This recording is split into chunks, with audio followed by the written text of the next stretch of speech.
Chapter 355. Men. Tang Lan's gaze was cold as he said indifferently, Lin Muyu assaulted and killed an important official in front of the palace. He deserves the death penalty. Remove his chief deacon badge and throw him into the death cell. He will be executed tomorrow at noon. Qin Yin hurriedly said, Duke Lan, I am the emperor. I have to make the decision on this matter. Tang Lan cupped his fists and said, Your Highness, no matter how close Lin Muyu is to you, and no matter what kind of person Lin Muyu is, he publicly killed someone in Zetian Palace. This is enough to prove his disloyalty. I hope your Highness can handle this matter impartially. Don't let the officials here be bitterly disappointed. Although the empire belongs to the Qin family, it was exchanged with your lives. In an instant, Tang Lu, Tang Tian, and the other important officials all knelt down. Your Highness, please execute Lin Muyu. You guys. Qin Yin bit her red lips and looked helplessly at Su Myun. However, Su Myun only nodded and stood in place without saying a word. At this moment, Feng Jixing and Wei Chou knelt down together. Feng Jixing said, Your Highness, although Lin Muyu killed Shihua, in my opinion, Shihua is indeed a very evil person. He dared to open the gate of Winterfrost City without permission and defected to the enemy. It is not wrong for you to kill him. Please, Your Highness, pardon Yu's crime. Qin Yen knelt down and said, Cousin, Big Brother made great contributions in the Battle of Winterfrost City. He killed hundreds of armor demons alone. No one can compare to this kind of contribution. We can't kill a meritorious official. Oh right. The Marquis gave Big Brother a token before the final battle and asked him to bring it to Your Highness. Qin Yin was delighted. Big Brother Yu, what is it? Lin Muyu took out Min Yulin's cloth from her Qingquan bag and handed it to Qin Yin. Qin Yin unfolded it and saw the words, I will not let you down, written in blood. Tears welled up in Qin Yin's eyes as she said, My way, dying in Winterfrost City is such a pity. Tang Lan knelt on the ground and cupped his fists. Your Highness, please punish Lin Muyu. Lin Muyu also knelt on one knee and said in a low voice, I beseech Xiao Yin to immediately send reinforcements to the Daojiang branch to resist the demon army. Suddenly, someone in the crowd burst into laughter. His laughter was incomparably arrogant. Everyone looked over and saw that it was a man wearing a general's robe with 3 golden hexagrams on his shoulders. He had the rank of general, and his eyes were extremely cold. Marquis of the Tranquil Sea, Yao Yuan, what are you laughing at? Su Muyun asked calmly. Yao Yuan was still laughing heartily, and tears were about to fall from his eyes. Duke Yun, oh Duke Yun, don't you see? In the main hall, one of them requested to be killed, while the other requested Your Highness to send reinforcements to the border. Isn't it obvious who is a sycophant and who is a loyal subject? Yao Yuan. Tang Lan looked back with a cold gaze. Are you saying I'm a sycophant? I wouldn't dare. Yao Yuan cupped his fists and said with a smile, Duke Lan has saved the nation, so how could this general dare to call you a sycophant? However, does Lin Muyu have a reason to defect to the enemy? I really can't think of one. Tang Lan snorted coldly and didn't say anything else. Qin Yin said gently, Duke Lan, you see, there is no absolute evidence to prove that Brother Yu colluded with the enemy. Moreover, Shihua has already been killed, and Brother Yu is Imperial Father's adopted son. Is his life not worth a captaincy?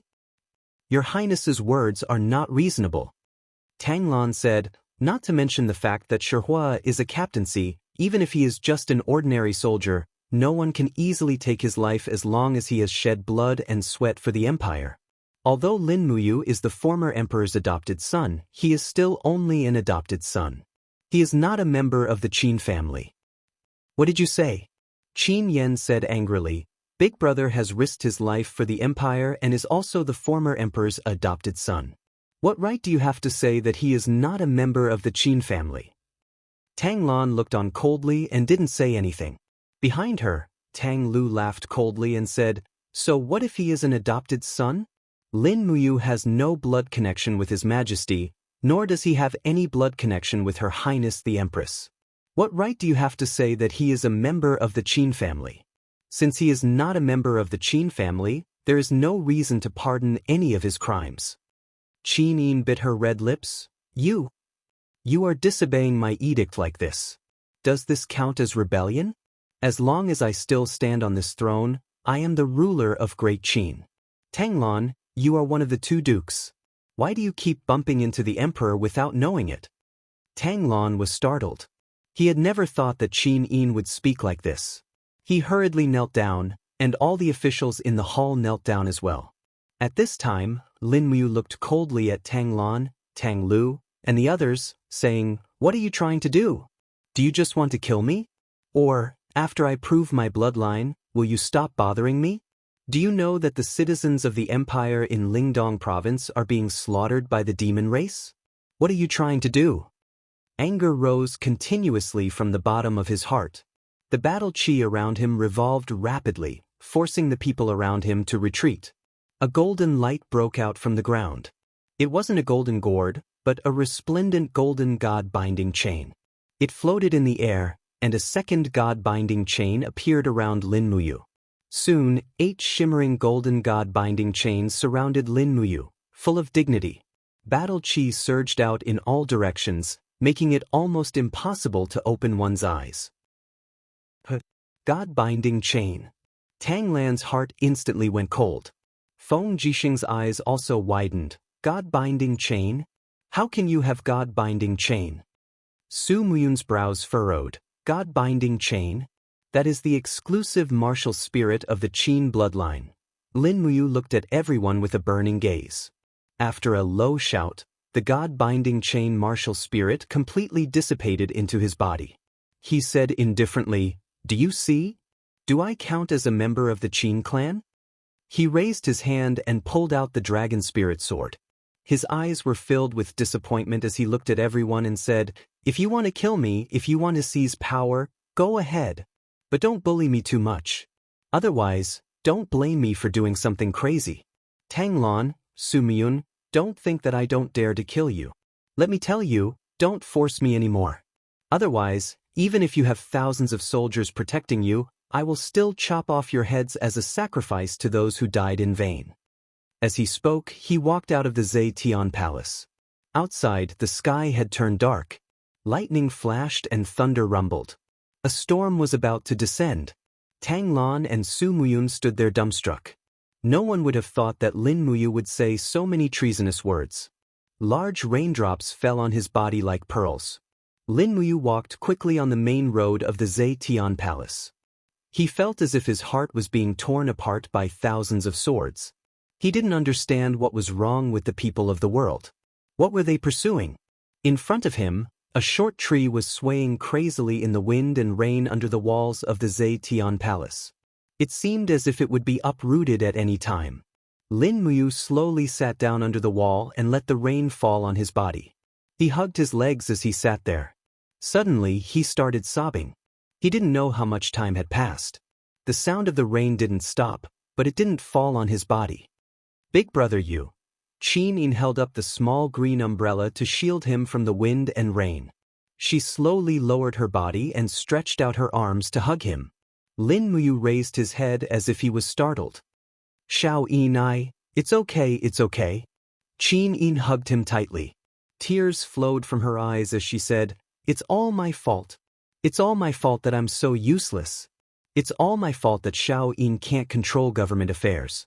It's all my fault that you've tasted all the injustice. Xiao Yin, it's okay." Lin Muyu knelt down and held Qin Yin in his arms. He took the umbrella from her hands and saw that Qin Yin's elegant dark blue dress was dragged in the mud. The rain was too heavy. Even with an umbrella, she was drenched. In the distance, palace maids and guards were standing guard. Qin Yin probably didn't allow them to get close. They couldn't see what was happening in the rain. Qin Yin nestled in his arms and spoke intermittently. "After you went to Lingdong, I missed you every day. I was worried that you would be in danger. I was worried that you wouldn't be able to eat well and wear warm clothes. Grandfather and Duke Lan pressured me step by step. They took away all government and military power, making me a puppet. I missed you. Ever since you left, I've been flustered. You know that Xiao Yin loves you so much. Qin Yin's soft arms wrapped around Lin Muyu's neck. Her beautiful face moved closer to him, and her red lips gently pressed against Lin Muyu's. This kiss was like a dream, at least for Lin Muyu. When Qin Yin's lips left his, a sense of loss filled his heart. Qin Yin looked at his expression and suddenly smiled. She moved closer again and kissed his lips for the second time. This time, even Qin Yin blushed and felt her body heat up. It was as if she wanted to melt into Lin Muyu's body. Hearing her rapid breathing, Lin Muyu couldn't help but smile. When did Xiao Yin become so proactive? Qin Yin's face turned even redder. She lightly punched his chest and said, "It's all to comfort you." Sitting in the rain with Qin Yin in his arms, Lin Muyu felt that this rain was far more wonderful than the one in Winterfrost City. There was only happiness and nostalgia in this rain, while there was only death and fear in that rain. Perhaps this was a kind of praise for his escape. Xiao Yin. The demons are really strong. Their 100,000 soldiers are enough to defeat all the armies of the empire. We must be prepared in advance. Otherwise, the other 6 provinces in North Ridge will be wiped out in a moment. I know. Qin Yin was still hugging him and smiled sweetly at him. General Feng told me to build 7 forts on the west bank of the Daojiang River, 1 every 50 kilometers. We'll amass a large number of soldiers to defend against the demons' invasion while also protecting each other. This way, it won't be so easy for the demons to encroach on the Empire's territory. Yes. Big Brother Yu understands the demons better than any of us, so I've decided to go against the majority's opinion and make Big Brother Yu a higher-ranking general in the Empire's military system. What does Big Brother Yu think? Lin Muyu's gaze was firm. I won't retreat when Xiao Yi needs me. How about this? You only need to give me a military rank. As for the troops, I'll build them myself. I believe that Duke Lan and Duke Yun won't be willing to let me command their troops. Qin Yin was overjoyed. Big Brother Yu is the best. Right at this moment, a man slowly walked over with an umbrella in his hand. His battle robe fluttered along with the strong wind. The corner of his mouth curled up as he said with a smile, I say, the 2 of you, everyone is watching. Your Highness, bring Ayu back to the side hall of Zhe Heavenly Palace. Duke Yun has agreed to dispatch troops from Yunzhong province to resist the devil race. Yes, that's great. Chapter 356. Zetian Hall, Side Hall. A hand-drawn map was spread out on the table and there were a few people standing around the table. Qin Yin, Feng Jixing, Lin Muyu, Su Myun, Tang Lan, and Tang Xiaoxi. Tang Xiaoxi had just rushed over from the Duke's mansion and after knowing what happened, she felt extremely distressed. Feng Jixing placed his hand on the map and said, from the northern border of Yunzhong province to the Qinling Mountains, there is a total of 1,400 li 700 li of which are insurmountable cliffs and the other 700 li are the tributaries of the Daojiang River. This river runs through the central part of the empire and is enough to stop the demon race's advance. Fortunately, you ordered the destruction of all the bridges, otherwise, the consequences would be hard to imagine. Qin Yin said, General Feng, please continue. Feng Jixing nodded and continued. Even though according to you, the demon race is not good at swimming, but it is hard to be sure that they will not use the fishing boats on the east bank to cross the Daojiang River. So I suggest building a city on the west bank of the Daojiang River and building 7 forts. 1 fort for every 100 li and a camp for every 10 li. There must be cavalry patrolling every li to monitor the demon race's every move. Su Muyun frowned. Are there any letters from Lingdong province and Tongtian province? Feng Jixing shook his head. The 2 eastern provinces have completely fallen into the hands of the demon race.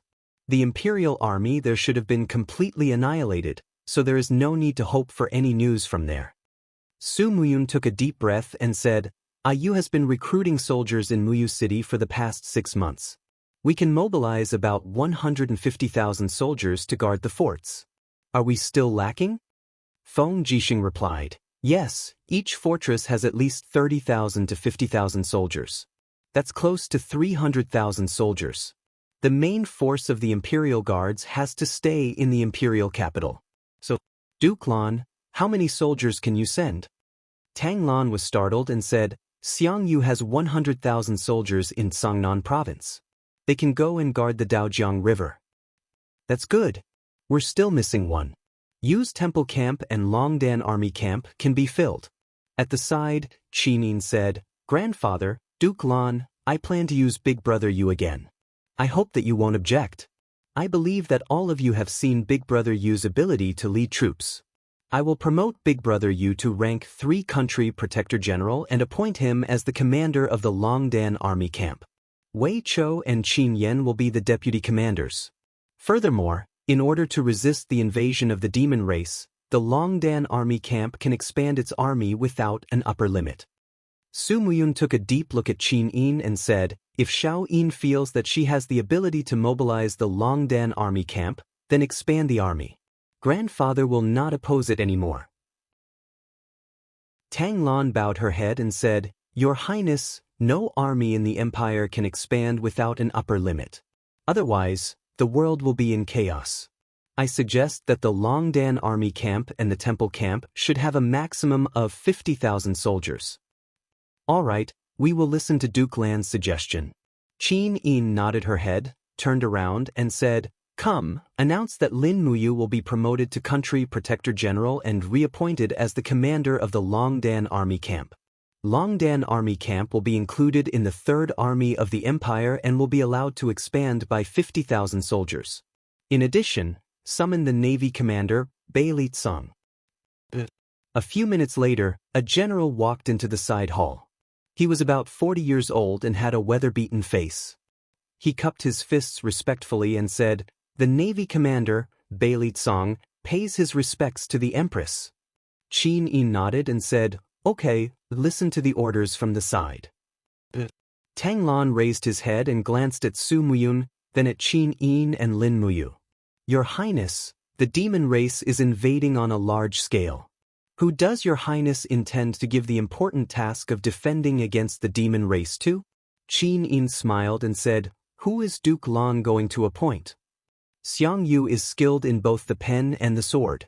He is loyal and decisive. I suggest Xiangyu to be the commander of the Daojiang River coast. Xiangyu? The corner of Qin Yin's mouth curled up as she said, Great General Xiangyu is certainly brave, but the opponent this time is the demon race, not the Iha kingdom. Although Xiangyu is fierce, he lacks flexibility. In my opinion, Commander Feng Jixing should take on the heavy responsibility of defending against the demon race. Tang Lan said, Feng Jixing is still young and I'm afraid he can't be the commander of the 3 armies. I hope Your Highness can be prudent. Qin Yin pursed her red lips and said, Then don't make him a commander. I will only appoint Feng Jixing as the highest commander of the Daojiang River coast. What does Duke Lan think? I will solemnly obey Your Highness' order. Tang Lan's demeanor was very respectful, but it was this respectful sentence that dissolved the next step in Qin Yin's plan, to be made a commander. There was only one marshal in the empire. Once Feng Jixing was conferred the title of marshal by the Empress, he would have a supreme position in the empire. As long as he wanted to, the military power of the empire would slowly shift from the hands of Tang Lan and Su Muyun. However, Qin Yin was not disappointed. At the very least, she had managed to obtain the position of commander-in-chief of the frontline army. Feng Jiren was a cautious and resourceful person. He would definitely be more appropriate than Xiangyu when facing the devil race. That's good. Qin Yin's pair of bright eyes looked at everyone and said, This time, no one is to be negligent in resisting the demons. Those who disobey will be executed. Feng Jixing will be the frontline commander and will command the entire army. General Bai Tsang, you are the commander of the navy. This time, you must listen to General Feng's orders. Yes. Bai Tsang cupped his fists and said, The navy's 150 warships and 30,000 soldiers will listen to General Feng's orders. Good. Qin Yin nodded and said, Appoint a commander for each of the 7 strongholds of the Daojiang River tributary. Immediately draft a list and pass it to me. Among them, Lin Muyu will lead the Longdan army camp to guard one of the strongholds. Is there any problem? Tang Lan and Su Muyun cupped their fists together and said, Yes. Lin Muyu also nodded respectfully and said, yes. Then make the preparations. Immediately transport the craftsmen and materials to Tsangnan province. 3 days later, the army will set out. Whether we can defeat the demons on the Daojiang River depends on everyone. Yes, Your Highness, please rest assured. As for Feng Jixing, Qin Yin, and the others who asked about the god-binding shackles, Lin Muyu could only vaguely answer. He said that the god-binding shackles had inadvertently comprehended the god-binding shackles. Perhaps it was an accident of fate. As for the bloodline, he did not know. Not long after, the Minister of War handed the seal of the Protector of the State back to Lin Muyu. At the same time, he also put on the commander's insignia. The 3 golden stars were particularly dazzling. Qin Yin asked Lin Muyu and Tang Xiaoxi to have dinner together in the evening. The imperial family's meals were simple, so they only had a pot of stewed meat and a few side dishes for dinner. Tang Xiaoxi looked at Lin Muyu with watery eyes and said, Mu went to Lingdong for 2 months. This time, I don't know how long it will take to go to Tsangnan province to guard the border. Lin Muyu smiled faintly and said, Xiaoxi, don't worry. Perhaps it will be very soon. Qin Yin's beautiful eyes were full of nostalgia as she looked at Lin Muyu. She asked softly, do you think we will win? Yes. Lin Muyu said with a resolute gaze. Although the demon race is very strong, as long as we avoid fighting on the plains and fight them in water or city defense, which the demon race is not good at, we can win. Why is Brother Yu so sure? Qin Yin asked again. Lin Muyu smiled. Because the demon race's weapons are very clumsy. Some are even bronze weapons. Compared to the Empire's blacksmithing skills, they are like 3-year-old children. This means that although the demon race is strong, they do not have advanced craftsmanship, nor do they have skilled craftsmen. From this, we can infer that the demon race does not know how to build ships or siege weapons. This is our greatest advantage, but, he revealed a worried expression. But what? Qin Yin looked at him with a gloomy expression. Lin Muyu's heart sank as she said, but not all of the demon race are as stupid as the armor demons. They're also smart ones. Otherwise, Winter Frost City would not have been broken through so easily. What I'm most worried about is that the demon race will come all the way from Winter Ridge Province and Sky Reaching Province. They may enslave human craftsmen to build things for them. Therefore, it's better to set up the defense on the tributary of Rice River as soon as possible. We don't have much time, and our advantage is not permanent. So that's it. Qin Yin pursed her red lips and suddenly smiled. She picked up a piece of meat for Lin Muyu and said, Brother Yu, eat more.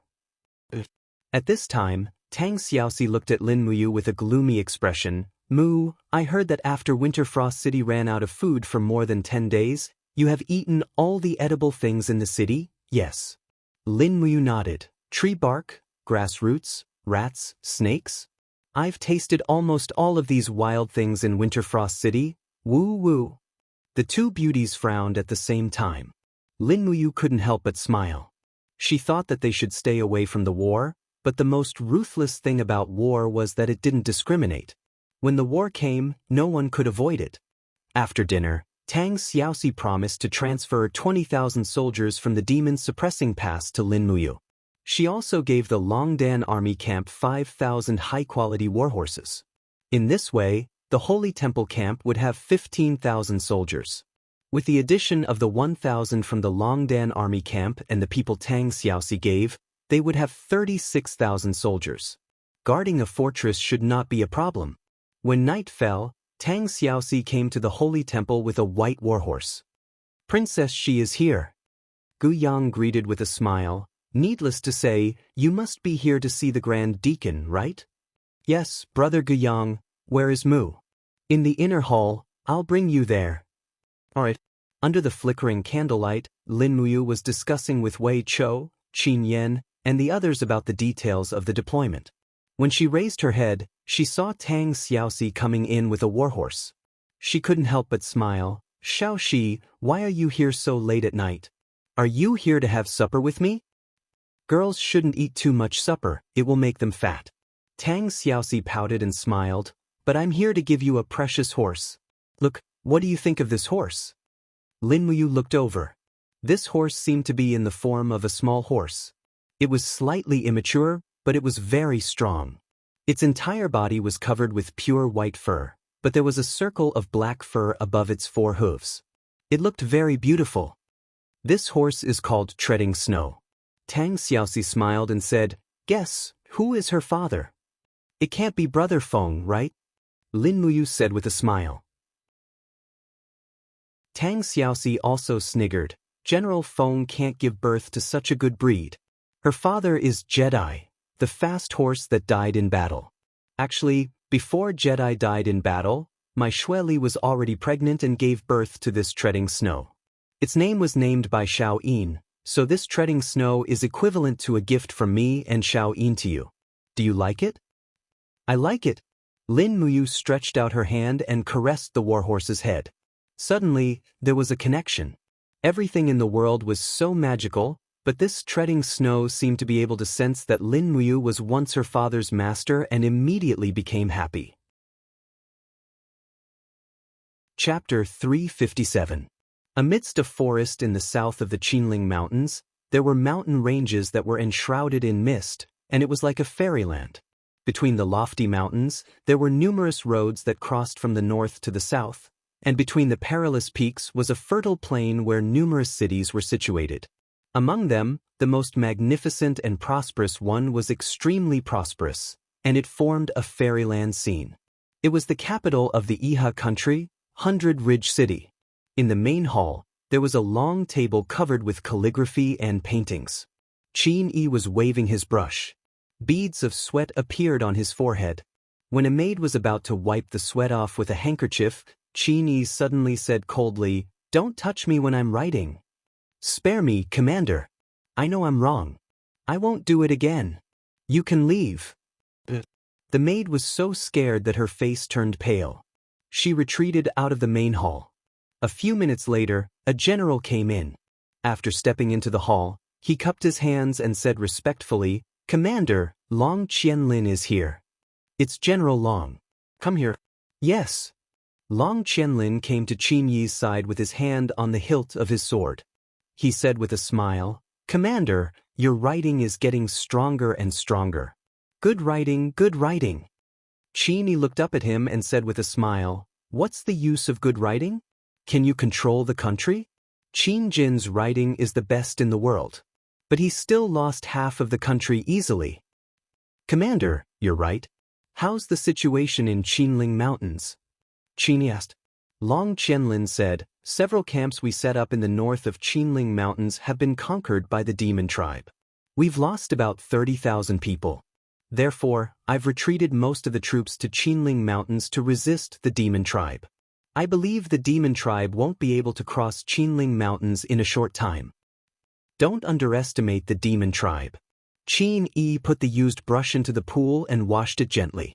He said thoughtfully, "Marquis Minyulin, a famous general of this generation, used to dominate the northern desert. Today, he and his 100,000 troops were annihilated in Winter Frost City. It's said that the armor demon corps of the demon tribe can fight against 10 demons. Is that true? Qianlin, you should have seen the demon tribe, right?" "I only saw it from afar." Long Qianlin frowned and said, "But it's true that human soldiers can't fight against the demons head-on. I saw with my own eyes that the armor demons split our volunteer soldiers into 2 halves together with their shields. Moreover, the armor demons are covered in hard armor that can't be penetrated by swords and sabers. It's hard to kill them unless a sharp blade pierces their eyes and mouths. Any news from Heavenspan Province? Is there any news from Count Changming?" Long Qianlin said apologetically, "It said that the demons came from the depths of the mountain range in Sky-Piercing Province. They killed anyone they met along the way. Count Changming, who was stationed in Sky-Piercing City, is most likely dead." Sigh. Qin Yi sighed with a pale face and said, "I originally thought that I could unify the world by relying on the power of an immortal venerable, but I didn't expect that Tang Lan and Su Muyun, these 2 old fellows, would hide their strength and bide their time. They used Lanyan City to exhaust our morale before dealing us a heavy blow. I didn't expect that the 2 provinces that we painstakingly seized from the empire would fall into the hands of the demon race that came from nowhere. Long Qianlin said calmly, Chief, the demon tribe is coming with great momentum. They seem to want to exterminate the human race. I think our biggest enemy is not the empire, but the demon tribe. Do you also think we should ally with the empire? Qin Yi looked at Long Qianlin with pride. Long Qianlin hurriedly bowed his head and cupped his hands, saying, I dare not. How's the progress of the steel wall? It's 40% completed. It's not enough to resist the demon tribe for now. But in 3 months, I believe the steel wall will be enough to make us invincible. But what? However, Commander, there are 97 cities of different sizes in Iha country to the north of the steel protective wall.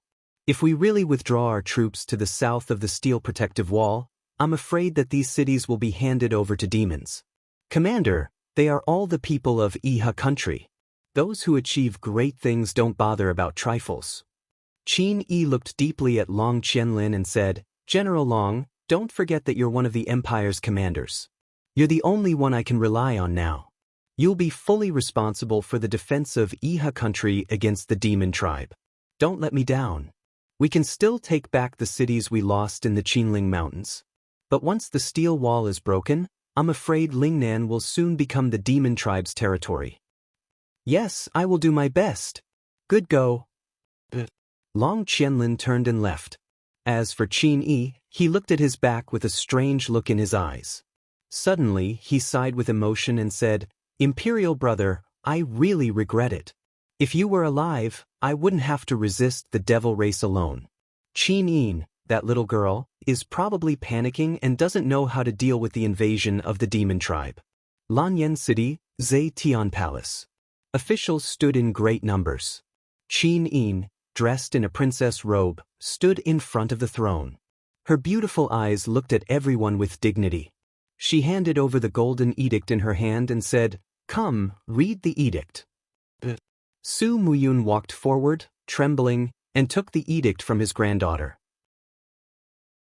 After unfolding it, he said in a clear voice, The invasion of the demon tribe is imminent, and the fate of the empire is at stake for thousands of years. Qin Yi, in the name of the Empress, has mobilized the 3 armies. She has set up 7 armies at the tributary of the Daojiang River to the east of the 5 Valleys city to resist the invasion. The first army has 50,000 people and will be led by the commander-in-chief Feng Jixing. The second army has 50,000 people and will be led by Su Yu. The third army has 50,000 people and will be led by Xiang Yu. The fourth army has 50,000 people and will be led by Lin Muyu. The fifth army has 50,000 people and will be led by Su Tao. The sixth army has 50,000 people and will be led by Marquis of the Tranquil Sea, Yao Yuan. The 7th Army has 50,000 people and will be led by Marquis of the North Ridge, Tang Lu, and Marquis of the West Ridge, Tang Tian. The Minister of War, Xueling, will be responsible for the supply of food and weapons. The Great Deacon of the Spiritual Medicine Department, Chu Yao, will be responsible for the supply of medicine. The Empress, Qin Yi, will be moving to the 5 Valleys city to supervise the battle. Everyone knelt on the ground. Wei Chou was right beside Lin Mu. He smiled faintly and said, I can finally kill the enemy together with the commander again. Qin Yin smiled. Lord Wei Chou, you still can't change your words. Big Brother isn't a commander right now. He's a commander, the commander of over 10,000 troops in the Longdan army camp. Got it. I'll slowly change. Lin Muyu turned around to look at the 2 of them and said, You guys lower your voices. Silence. Yes, Lord Commander. Have the troops from the Kingdom Guarding Army arrived yet? They arrived this morning. Lord Wei Chou and I have already gathered the troops. A full 20,000, not one more and not one less. Big Sister Xiao, she didn't give them to the wrong people, Qin Yen said with a smile.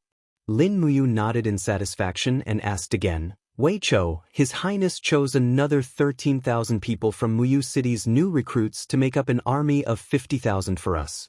Are these troops counted? They're all here.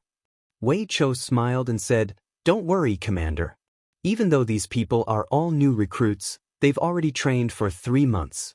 As long as they aren't scared out of their wits, they should still be able to kill the enemy. That's good. Lin Muyu frowned and said, our 4th Army's defensive position just happens to be adjacent to Big Brother Feng's 1st Army. Once the fiends attack, it will be one of the biggest casualties, so we must be careful. After the imperial edict was read out, everyone went to make their own preparations. Meanwhile, Lin Muyu brought Wei Chou, Qin Yan, and Feng Shi, the 3 generals, and slowly left Zetian Palace Hall while chatting about the matter of military supplies. How many arrows do we have? 200,000. Qin Yan said, the Department of War has allocated 200,000 arrows to each army. That's all we have. Far from enough.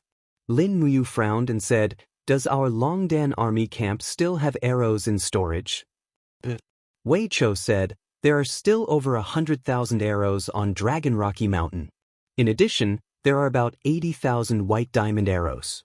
Madam, can the white diamond arrows penetrate the carapace of the fiends? Yes, but 80,000 is far from enough. Lin Muyu frowned and said, you guys go and attack everything the 4th Army needs first. I'll think of a way. The army camp was outside Lanyan City. The 3 generals spurred their horses and left. Meanwhile, Lin Muyu gently stroked Taksha's snow-white mane and lightly spurred her straight in the direction of the Purple Flower Merchant Guild. On Skyspan Street, the various merchant guilds gradually regained their former prosperity. There was an endless stream of people coming and going. Smoke lingered above the ironware shops, and the clanking sounds rang out incessantly. When war came, the ironware shops' business couldn't be better. Some imperial officers wanted more convenient weapons, and some rangers and mercenaries also wanted to have their own weapons. All of these things had to be done in the ironware shops. Lin Muyu urged her horse forward slowly. She looked around and discovered that the signboards of the ironware shops outside the Purple Flower Merchant Guild had been changed to Purple Flower Weapon Shop. It seemed like Jin Xiaotang was indeed a talent. She had started off with just 3 million Jinin dollars and had already continuously swallowed up the surrounding industries. Once the merchant guild formed a complete industrial chain, it would be equivalent to a commercial empire. Right now, Lin Muyu needed a commercial empire to support her 50,000 troops of the 4th Army. She couldn't completely rely on the imperial military for weapons, war horses, rations, and so on. After all, Xueling was Tang Lan's subordinate. It would be fine if he supplied rations and weapons on time, but if he didn't, she would have to rely on herself. An employee of the Temple of Light recognized Lin Muyu long ago and hurriedly went forward and said respectfully, Great Deacon, you're here. Lin Muyu handed the warhorse to a servant and said, Take me to see Xiaoying. The 2 of them passed through the rows of herb shops, spirit stone shops, and weapon shops. When they reached the back hall, they heard Jin Xiaotang's voice from afar. Shopkeeper Luo, not only is your shield not sturdy, it's also not durable enough. Our staff used your shield to do experiments and almost got shot to death. If you really want to join the Purple Flower Merchant Guild, it's not a problem, but we will take 30% of your profits. If you agree, then sign here. If not, then go to another merchant guild. However, since we are friends, I have to tell you that the Dragon-Seeking Merchant Guild will take at least 50% of your profits. Also, your daughter is so beautiful, maybe... Shopkeeper Luo's body trembled. Deal, Miss Xiaodang. Hee, that's right. The arm can't twist the thigh, but you have to be stubborn with me. What a waste of time. This lady's time is very precious. I have to settle accounts, build relationships, and even go on dates. Shopkeeper Luo was speechless. Chapter 358. Xiaotang. Lin Muyu stepped in. Brother Yu. Jin Xiaotang was overjoyed. She threw herself into Lin Muyu's arms and acted like a spoiled little sister. You said that you would eat beef noodles with me this time. Humph, you haven't fulfilled your promise yet. Now you're going to war again. I'm busy. Lin Muyu chuckled. How's the business of the Chamber of Commerce? Everything is good. Oh, there must be something you want me to do for you. Yes. Lin Muyu nodded and said, This time, I have 50,000 subordinates and there is a serious shortage of arrows. So, you need to help me forge a large number of arrows. Is there a problem? No problem. Jean Xiaoteng blinked her eyes and smiled proudly. Our Purple Flower Chamber of Commerce has a total of 10 ironware shops. If we stop working for 3 days and focus on forging arrows, we should be able to give you around 200,000 arrows. That's great. Lin Muyu smiled happily. Also, we need other weapons. In short, we need to use all the funds of the Chamber of Commerce to supply ironware shops. Also, has the rice shop been opened? It has been opened for a long time. Brother Yu, do you need Xiaotang to prepare provisions for you? Yes, it's good if we can. I'm worried that Jean Xiaotang was smart. She smiled and said, I know. Brother has always been unpopular in the court. You have to rely on yourself for many things. But don't worry, you still have me. Apart from hiring manpower, it's nothing. Lanyan City has a lot of people. Don't worry, I'll handle everything. At night, Lin Muyu invited the two beauties Jean Xiaotang and Chu Yao to a meal. This could be considered a gathering before the expedition. Although Chu Yao, as the chief deacon of the spiritual medicine department, was responsible for the medicines needed for the war, it was not easy to see her. Moreover, if the demons truly crossed the river to fight, Lin Muyu would also be very busy. The next day, the army set out. Early in the morning, mist lingered in the forest. Lin Muyu rode treading snow as she slowly followed the fourth corps. At the same time, she appointed 5 captaincy: Wei Chou, Qin Yan, Feng Shi, Tang Ren, and Zhang Feng. Tang Ren was Tang Zhen's cousin and Zhang Feng was a new captaincy from Sunset Rain City. Qin Yan hung the fire serpent spear on the back of the horse, unfurled a map and looked at it, saying, according to our marching speed, it will take at least half a month to reach Maple Forest Ferry. Big brother, isn't it too late? Lin Muyu nodded. It's true that we're a bit late, but our 4th Corps has 50,000 people, and nearly 40,000 of them are heavy cavalry. It doesn't matter, if there's a battle at Maple Forest Crossing, we'll be able to rush over at any time. Don't worry, the Imperial Navy has already arrived at Daojiang River. With them here, the demons won't be able to cross. Lin Muyu looked around her. Everyone within a radius of a few miles was the 4th Army Corps, and she was the supreme commander of this army. She couldn't help but feel proud. She didn't have much military power in the Battle of Winterfrost City, but this time, she was in charge. It was time to deal with the Nephilim army and show them the power of the human army. 9 days later, the army passed by 5 Valleys City. On both sides of the official road, there were actually countless commoners of the 5 Valleys City sending them off. Qin Yan, Wei Chou, and the others couldn't help but smile. Who said that the Imperial Army was unpopular? At this time, the Imperial Army was heading to the front lines, but they were actually receiving such love and respect from the commoners. For a moment, the commoners on the roadside were delivering water, sweet potatoes, dry rations, eggs, and so on to the soldiers. Lin Muyu felt her scalp go numb as she watched. She suddenly felt like she was watching the Red Army going to war. Actually, the people were the most practical. If you fought for the people would naturally support you. If you fought for your own status, what did it have to do with the people? In addition to the people, there was also a group of soldiers from 5 Valleys City. They escorted rations and weapons and waited here to supply the army passing by.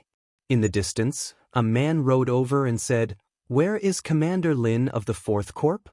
Lin Muyu quickly rode out and said, "I'm here. For you." He was wearing the rank of captaincy.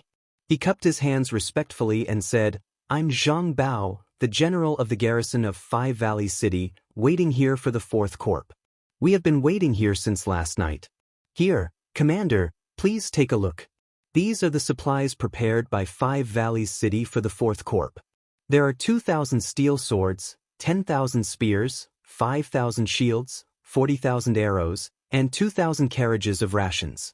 I hope you don't think it's too little. 5 Valleys City can only provide so much."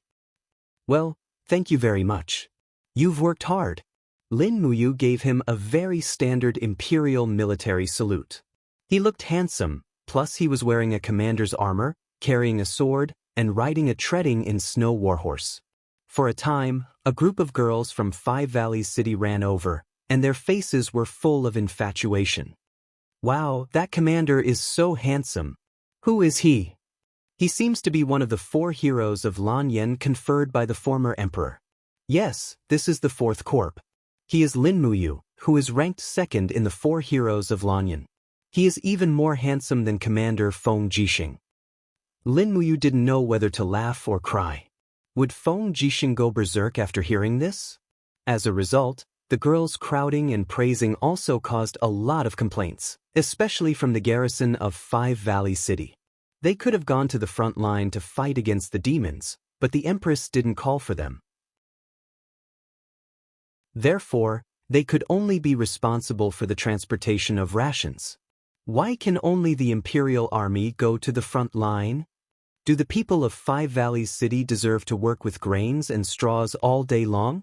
Yes, why can only they go to fight against the demons and why can't we? Yes, they don't have an extra eye or an extra leg than me. Why can't I, Zhao Ritian, be the first to disagree? Wei Chou immediately rushed forward with his sword, raised his eyes, and scolded, "What are you arguing about? Do you think fighting against the demons is child's play? If you really go to the front line, maybe you would have been scared to death." In the crowd, the centurion named Zhao Ritian saw Wei Chou coming over and took a few steps back. Wei Chou pointed his sword at him and said, "Zhao Ritian, you better be careful and restrain your subordinates. If they continue to make noise here, don't blame me, Wei Chou, for being merciless." Zhao Ritian hurriedly cupped his fists respectfully and said, "Sir, please calm down. I know I am wrong." He quickly turned around and shouted at his subordinates, "All of you, shut up. Don't say another word. Just treat it as giving me, Zhao Ritian, some face." Everyone kept quiet out of fear and did not dare to say another word. Lin Muyu did not stop and continued to walk slowly with the army while carrying the pear blossom spear. At the same time, he sent a team of cavalry to take away all the supplies sent from Five Valley City. These were all good things in war. After experiencing the nightmarish, cruel war in Winterfrost City, Lin Muyu had learned how important supplies were. The army is based on food. This sentence from Zhuge Liang's 24 chapters on the art of war was the truth for the army. At this moment, someone suddenly shouted from the crowd of Five Valley City, "Sir Lin Ji! Sir Lin Ji!" Lin Muyu was stunned. This voice was very familiar, and there were not many people who knew his real name. Who was it? He hurriedly turned around and saw a man wearing the rank of a centurion squeezing through the crowd toward him. It was Qin Xiling, who he had not seen for a long time. The former Bronze Star sparring master of the Sanctum. Why was he here? Overjoyed, Lin Muyu hurriedly dismounted and walked forward. He suddenly hugged Qin Xiling and laughed loudly. "Xiling, after you disappeared from the Sanctum, I thought you had died in battle. I didn't expect to see you here." Qin Xiling was also ecstatic. After the Battle of Lanyan City and the Sanctum was breached, I and a few other Sanctum sparring masters were chased by the Iha Nation's army. We were stranded among the refugees and finally came to Five Valley City. I felt that I was too ashamed to return to the Sanctum, so I joined the army here. "Sir Lin Ji, you are now an army commander?" Lin Muyu smiled awkwardly. "Are you going to the Daojiang branch?" Qin Xiling asked. "Yes." Qin Xiling's eyes flashed with a trace of longing. He said, "You must be careful. I heard that the demons are all extremely cruel and powerful. Marquis Minulin's army of 100,000 died in Winterfrost City. To be honest, we are all very afraid that we can't hold the Daojiang River. If that happens, Five Valleys City will become a dead city again." Lin Muyu's eyes were shining. She smiled and said, "Not just Five Valleys City. If the demons really win, the entire human race will be extinct. By the way, Xiling, don't you want to go with me?" "Of course I want to. But now I am a soldier of the Five Valleys City. It's okay." "Who are you working for?" "Captaincy, Zhang Bao." "Oh, it's him. It's okay. I will write a letter to him. You can go directly with my 4th Legion." "Okay." Qin Xiling was very excited. Lin Muyu immediately wrote a short letter and asked someone to send it to Zhang Bao. The general meaning was very clear. She wanted him by force. In fact, Qin Xiling's cultivation was very low. He was not much stronger than an ordinary soldier. Zhang Bao would definitely give him the letter. After entering the 4th Legion, Lin Muyu still let Qin Xiling be the centurion. After getting to know Qin Yan, Wei Chou, Feng Shi, and the others, they got along very well. 5 days later, they arrived at the place of defense, Maple Ferry. Originally, it was just a simple ferry, but now it had been built into a camp. Before the 4th Legion arrived, they had already started to build the city. The city was less than 100 meters away from the Rice River. The height of the city wall was about 20 meters. Now, it had been built about 10 meters, but it was still far from enough. At this time, the ferry had become the anchorage of the Imperial Navy. A total of 20 warships were neatly lined up on the shore. When Lin Muyu arrived at the ferry with Wei Chou, Qin Yan, and the other captaincy, the navy on the warships also quickly disembarked. A bearded general wearing the rank of captaincy respectfully cupped his fists and said, "General Sidulai has been waiting for Commander Lin here for a long time under the order of Commander Bailey Tsong." Lin Muyu smiled slightly and went forward to help Sidulai up. She said, "General is too polite. Has there been any movement from the other side these days?" Sidulai said in a deep voice, "The demon race army has set up camp on the other side. According to my observation, they have at least 10,000 people on the other side. Most of them are the legendary cockroaches." "Armor demons?" "Yes." "Got it." Lin Muyu looked at Wei Chou at the side and said, "Send people to set up camp on the shore. 1 camp every 10 li, 5 camps on the north and south. Send out light cavalry to scout and observe the movements of the demon race at any time." "Yes, Commander." Chapter 359. The 4th Legion had been stationed at Maple Forest Ferry for close to half a month without any battle. Even though the camp of the fiend race could be faintly seen on the other side, those fiends kept lying in wait, making people very anxious. In the early morning, mist shrouded the entire city. This new city was already beginning to take shape. In order to build this new city, a mountain at the back was practically leveled. Close to 100,000 commoners toiled day and night to build this city. It was truly not easy. Feng Shi held his saber as he paced back and forth on the city walls, saying somewhat impatiently, "What the hell are these fiends doing? Are they still not attacking? Darren, in my opinion, we have warships and heavy cavalry. Why don't we directly charge over and kill to our heart's content with the fiends?" Lin Muyu waved her hand and said with a smile, "Feng Shi, don't look down on the fiends. Their combat strength is far more terrifying than you imagine. If we underestimate the enemy, we will definitely suffer a crushing defeat. Do you know why Her Highness ordered the construction of this new city in a short time? It's because she also knows the power of the fiends, so she has already made plans to rely on the city to defend. The fiends are not good at fighting on the water and are not good at attacking cities. Always remember this." "Yes, this subordinate understands." At the side, Wei Chou narrowed his eyes and said, "We can receive feather letters from the other 6 great legions every day. It's quiet along the Rice River. The fiends have been lying in ambush for so long, just what are they doing? Furthermore, the most hateful thing is that the scouts we sent out were practically all killed. We can be said to be completely ignorant of the situation on the other side." Lin Muyu furrowed her brows and said, "How about this? I'll go to the eastern shore to investigate the situation tonight. You guys guard the city well." "No way." Qin Yan hurriedly said, "The eastern shore is too dangerous. Big brother, you absolutely can't go alone." "Don't worry." Lin Muyu raised her brows and said, "I'll sneak over and sneak back. I won't alarm the main force of the fiends. You guys be careful too, just in case the fiends attack at night." That night, Lin Muyu changed into a set of black night clothes, carried the dragon spirit sword on his back, and then walked out of the city. Qin Yan, Wei Chou, and the others sent him to the riverside and watched him swim away. On a summer night, The river water was extremely cool. Lin Muyu swam slowly while releasing her spiritual pulse technique to observe her surroundings. There were only fish in the river water.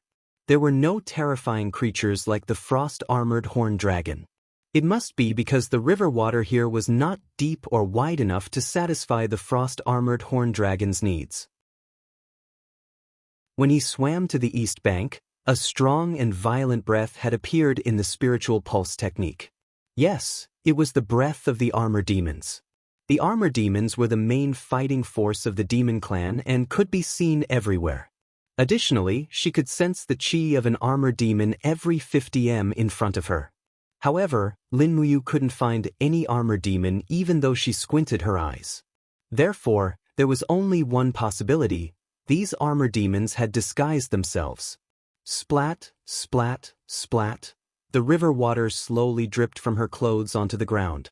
Lin Muyu quietly entered the reeds by the riverside and then stepped into the jungle. Not far ahead was the breath of an armor demon. Lin Muyu hid in the grass and observed for a long time. Finally, he found that the grass on the opposite side suddenly shook. It was an armor demon scratching itself. Lin Muyu immediately smiled. It turned out that the armor demons were really lying in ambush here, waiting for the scouts of the human army. No wonder none of the scouts sent by the Empire survived. Lin Muyu slowly drew out her sword. When the dragon spirit sword left the sheath, it made a slight sound of friction. Lin Muyu dashed over in a big stride.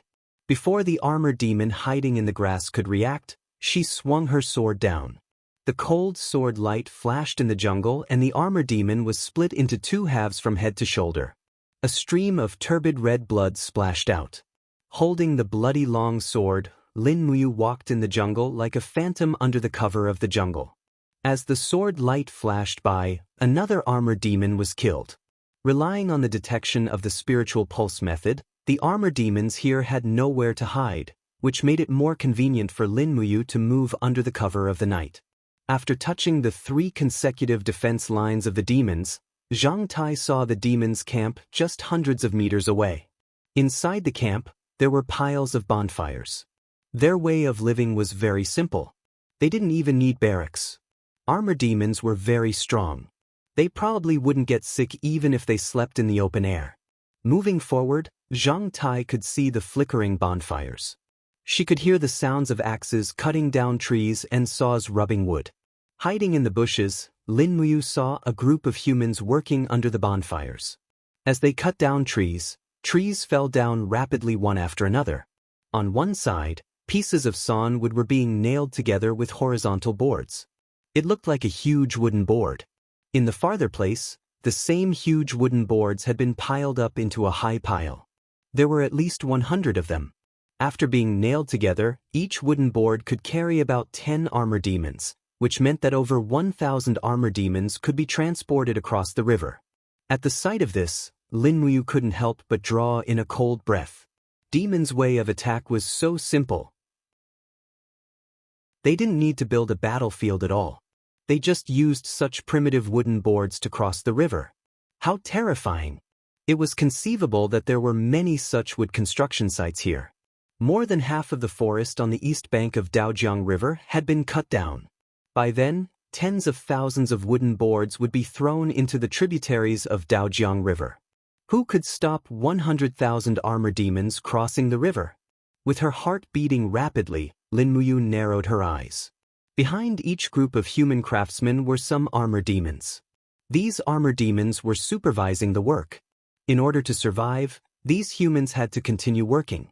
No wonder that senior demon said that as long as Yangwei Corps was willing to be his slave, he would spare its life. Now that she thought about it, if Min Yulin surrendered at the same time, she might also become one of these craftsmen. Demons were enslaving humans and using human intelligence to deal with humans. After leaving quietly, Lin Muyu didn't do anything anymore. It was useless to kill more armor demons. Additionally, he would be discovered easily. Additionally, for the sake of safety, he threw all the corpses of those armor demons into Daojiang River. After that, he crossed the river. The torches on the other bank were flickering. After 4 hours, Qin Yan and Wei Chou were still guarding the bank. "Elder brother is over there," Qin Yen hurriedly urged his horse to rush over. Lin Muyu slowly climbed onto the bank and suddenly exerted his strength. Do Qi whizzed past, shaking off most of the water on his clothes. He wiped the river water on his face and said, "They are building a boat." Building a boat? Impossible. Wei Chou was stunned. We didn't see any demon boat. Don't tell me they don't need to go into the water? Yes, their boats don't need to be tested. They are all nailed together with huge wooden planks. Moreover, there are a lot of them. The demons have enslaved the humans on the east bank of Daojiang River to cut down trees for them to make these planks. It won't be long before they launch a fierce attack. Lin Muyu took a deep breath and said, "Immediately send a letter to the other 6 armies to explain the situation." Wei Chou's expression was cold as he said, "Darren, how should we prepare?" Lin Muyu said, "The demons are afraid of water. I don't know if they are afraid of fire. I think they should be afraid of it as well. The armor demons have transparent wings on their backs. Using fire to burn them should be effective." Darren wants to, what is the easiest thing to ignite? Black beech oil. This is the easiest thing to use to attack with fire. Then prepare more. That's right, can the black beech oil float on the water and burn? Yes. That's good. Lin Muyu narrowed his eyes and said, "Prepare more black beech oil and move it all to our 20 boats. Also, cover the sides of our boats with metal sheets." Wei Chou smiled. Darren's brilliant plan. That night, Lin Muyu did not sleep at all. He was worried that the implementation of this plan would not go as smoothly as he imagined. He was even more worried that the demons would have other thoughts. Just at this time, Wei Chou's voice suddenly came from outside. "Commander, they came before dawn."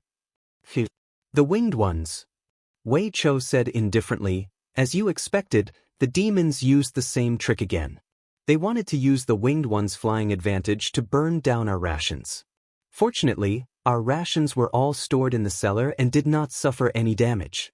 However, several dozen soldiers were shot to death by the winged ones. These winged ones' archery is really not simple." Lin Muyu opened the curtain and walked out, asking, "Wei Chou, your archery is the best in the entire army. Can you kill these winged ones?" "I can't." Wei Chou shook his head and replied awkwardly, "With this subordinate's arm strength, I won't be able to shoot past 150 meters, and most of the winged ones can fly above 200 meters, so this subordinate can't do anything about it." "That's right, although I can't, there's someone who can." "Who?" "Qin Xiling." "Oh, Xiling. This subordinate will take Darren to have a look." In the camp, Qin Xiling was fiddling with a bronze-colored machine.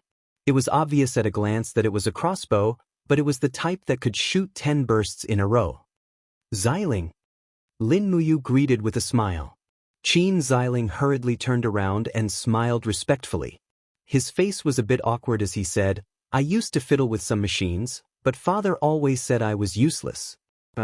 I've modified a hunting carriage used by hunters to hunt giant eagles into a crossbow carriage. It's powerful, and if it's calibrated a bit better, it might be able to kill those winged ones." Lin Muyu nodded. "Then do your research well. If you need anything, tell Wei Chou directly. He will do his best to satisfy you." Qin Xiling said happily, "Commander, when I fiddled with these things before, everyone looked down on me and thought I was not doing proper work. Only you encouraged me." Lin Muyu couldn't help but laugh. "If the crossbow you invented could kill more demons, you would be the Empire's hero. Heroes don't necessarily have to charge into battle." Lin Muyu felt very ashamed. Although she came from another world and understood many methods of making weapons, she really didn't have much research on cold weapons. Otherwise, she would have been able to make some divine weapons like the Zhuge crossbow. If the demons really dared to come, she would kill them all. Thinking about it, she began to laugh. "Commander, what are you laughing at?" Wei Chou asked. "No, nothing." Lin Muyu wiped the saliva from the corner of her mouth. "What are we eating for lunch today? Is there meat?" "There is." Chapter 360. A small boat swayed from the river. A young and handsome man sat on the heavily decayed deck, and behind him was an old man paddling the boat. The small boat slowly moved, heading straight for the Empire's encampment on the west bank. This was the mountain forest town's ferry, the place with the most rapid flow of the Daojiang tributary in the entire Cangnan province, and Feng Jixing's 50,000 elite soldiers of the 1st Legion were stationed on the opposite side. "Who are you? Stop or else we'll shoot." A group of archers and shield soldiers rushed out from the forest. Each of them had the Empire's purple flower emblem on their shoulders. The old man immediately knelt down and begged for mercy. "Don't shoot, I'm a human, don't shoot, I'm a citizen of the Empire." In the crowd, a centurion unsheathed his sword and stepped forward, saying, "You've come from River East. Or you?" At this time, the handsome young man sitting at the bow slowly stood up and took off his bamboo hat, revealing a handsome face. The face was very perfect, as if it was created by the heaven and earth. However, under his thick eyebrows was a pair of light purple eyes that looked a bit flirtatious. He smiled and cupped his fist. "First Legion's Marshal Qianfeng wants to see Her Highness Qin Yin. I wonder if I have the chance to meet Her Highness?" The centurion was stunned. "Divine Marshal? You are a demon? You can say that. In your human's mouth, I am indeed a demon." Qianfeng's purple eyes looked at the centurion and said, "This time, I am under the order of His Highness the 3rd Prince of the Celestial Race. Please inform Her Highness." The centurion raised his eyebrows. "Let's go ashore. Men, tie him up for me." A group of people rushed forward and quickly tied up Qianfeng. As for the old man who was paddling the boat, he was just an ordinary human, so they didn't make things difficult for him. After many days of construction, the 1st Legion's encampment had taken shape. The city walls were made of white rocks, and the sounds of training could be heard from within the city. Qianfeng was pushed into the city by the crowd, but there was no fear in his eyes. Instead, he smiled slightly, as if he was mocking the human army's combat power. In the central tent, Qin Yin sat on the commander's seat while Feng Jixing, Zhang Wei, Luo Yu, and the others stood on both sides, reporting the battle situation respectfully. Right at this moment, a messenger entered the tent, cupped his fists and said, "Greetings, Your Highness, General Feng. There is a person outside who claims to be the commander of the 1st Demon Army, called Qianfeng, asking for an audience." "Qianfeng?" Qin Yin frowned. "Who is he?" Feng Jixing said, "Your Highness, the demon race is divided into 2 armies, the 1st Army and the 2nd Army. The Lei Chong that you mentioned before should be the commander of the 2nd Army. As for the person outside, I don't know if he is real or not. Should we summon him?" Qin Yin nodded.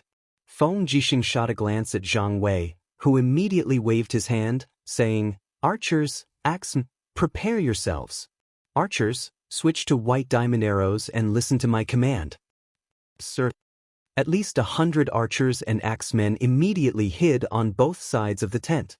A few minutes later, a group of imperial soldiers pushed Qianfeng into the central tent. He was dressed in green, but there was an unconcealable arrogance between his brows. After entering the tent, he suddenly moved his hands behind his back like butterflies. Wisps of black energy enshrouded him, and the ropes came off in the blink of an eye. "Protect His Highness." Feng Jixing immediately stood up, his wind cutter already halfway out of its sheath. Qianfeng smiled, saying, "General Feng Jixing, there is no need to be nervous. Qianfeng will not harm His Highness." With that, he looked at Qin Yin, who was sitting on the marshal's seat, only to see this imperial princess dressed in a dark blue military uniform, elegant and dignified. Her carved face had a trace of anger as she looked at him. Her entire person seemed to be made of jade, graceful. In an instant, Qianfeng couldn't help but bow deeply, saying, "God Race Marshal Qianfeng greets Your Highness Qin Yin." Qin Yin said indifferently, "Qianfeng, what are you doing in the imperial camp?" "Seeking peace." Qianfeng smiled. Feng Jixing couldn't help but laugh. "Seeking peace? The demon race has trampled on my empire's territory, and you actually come here to ask for peace?" "Yes, it's seeking peace." Qianfeng's expression was calm as he looked respectfully at Qin Yin, saying, "Your Highness, this time, The third prince personally led the god race's army to recapture the Central Plains. Along the way, they have captured dozens of cities in Tongtian Province, Lingdong Province, and Songnan Province. They are unstoppable.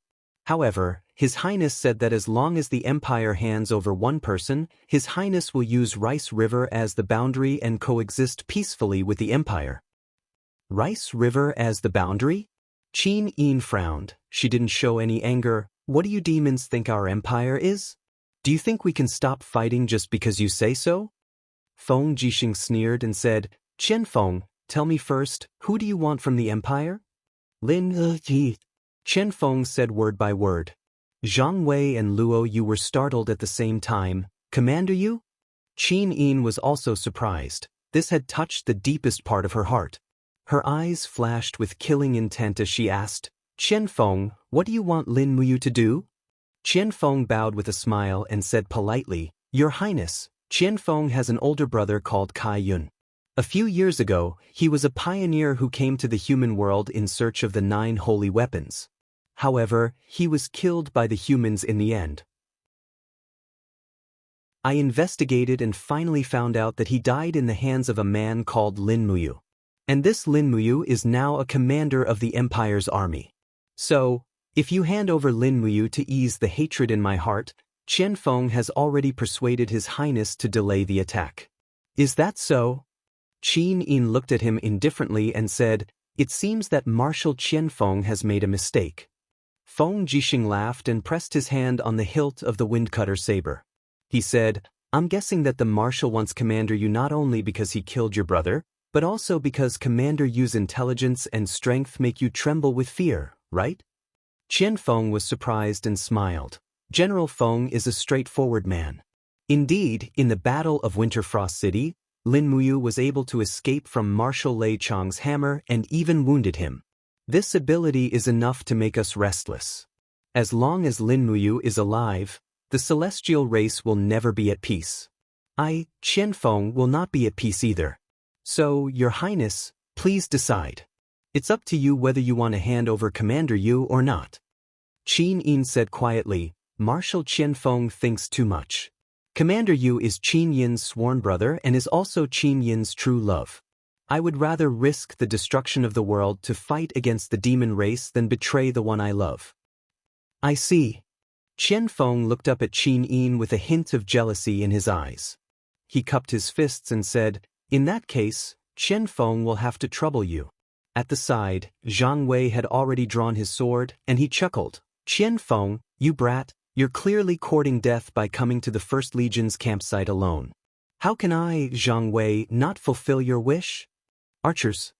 Immediately, a group of archers rushed into the central tent amidst the rustling sounds. Their white diamond arrowheads were all aimed at Qian Feng. Feng Jixing also pulled out his wind cutter, the purple electric flame wolf martial soul circling around his body. What was even more frightening was that Feng Jixing's body was surrounded by a whirlwind of raging flames.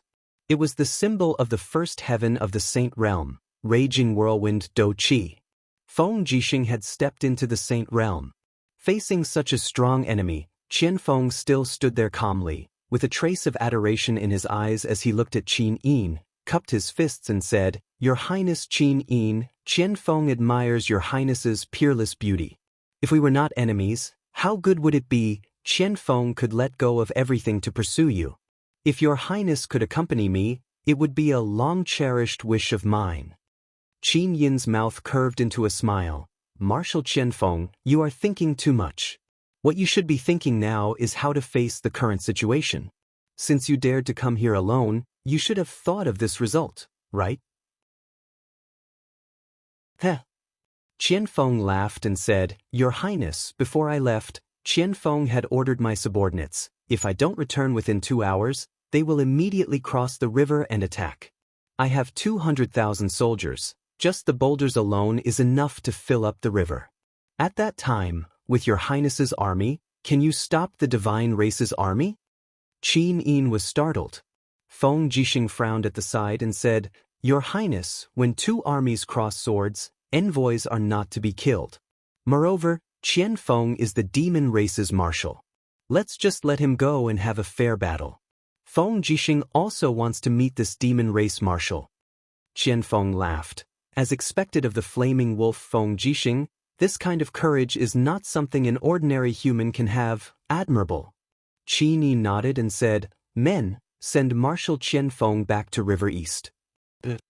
Zhang Wei stepped out of the ranks and personally led Qianfeng out of the central tent. As soon as Qianfeng left, Qin Yin frowned and said, General Feng, you should be able to see that this Qianfeng is both brave and intelligent. The commander of the battle at Winterfrost City must be him. If we don't kill him today, it is the same as letting the tiger return to the mountain. Feng Jixing nodded his head and said, I know. Your Highness, although Qianfeng said that using stones to fill up Rice River was an alarmist, but our preparations are not sufficient. The black beach oil from Five Valley City and Divine Shadow City will only arrive in another 6 hours or so.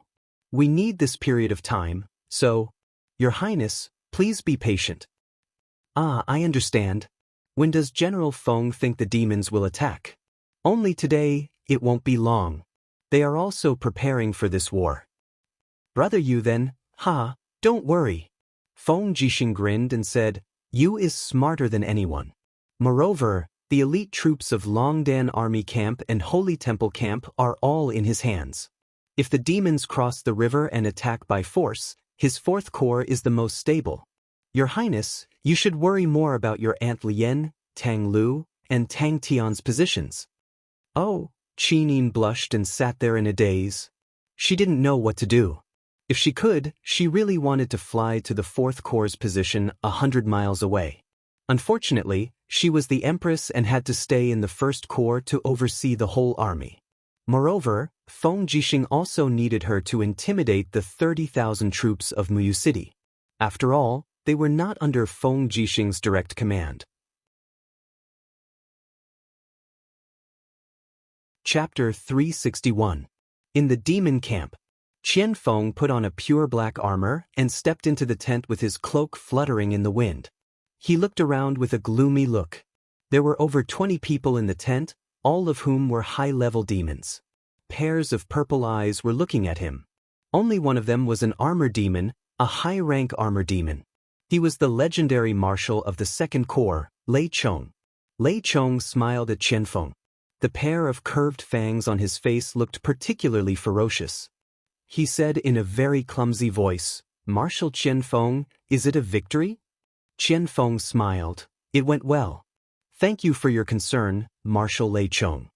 After saying this, he bowed to the young man on the seat and said, Your Highness, Qin Yin refused our request. Human beings refuse to hand over Linmuyu. Then prepare for war. The third prince's handsome face was filled with cruelty. He toyed with the jade cup in his hand and said, I can't wait to control the entire Middle-earth. This is the home of our god race. We can finally go home again. Your Highness. Qianfeng wanted to say something but stopped on second thought. The third prince raised his head and asked, What's wrong, Marshal Qianfeng? What's the matter? Qianfeng said, Can we change the plan?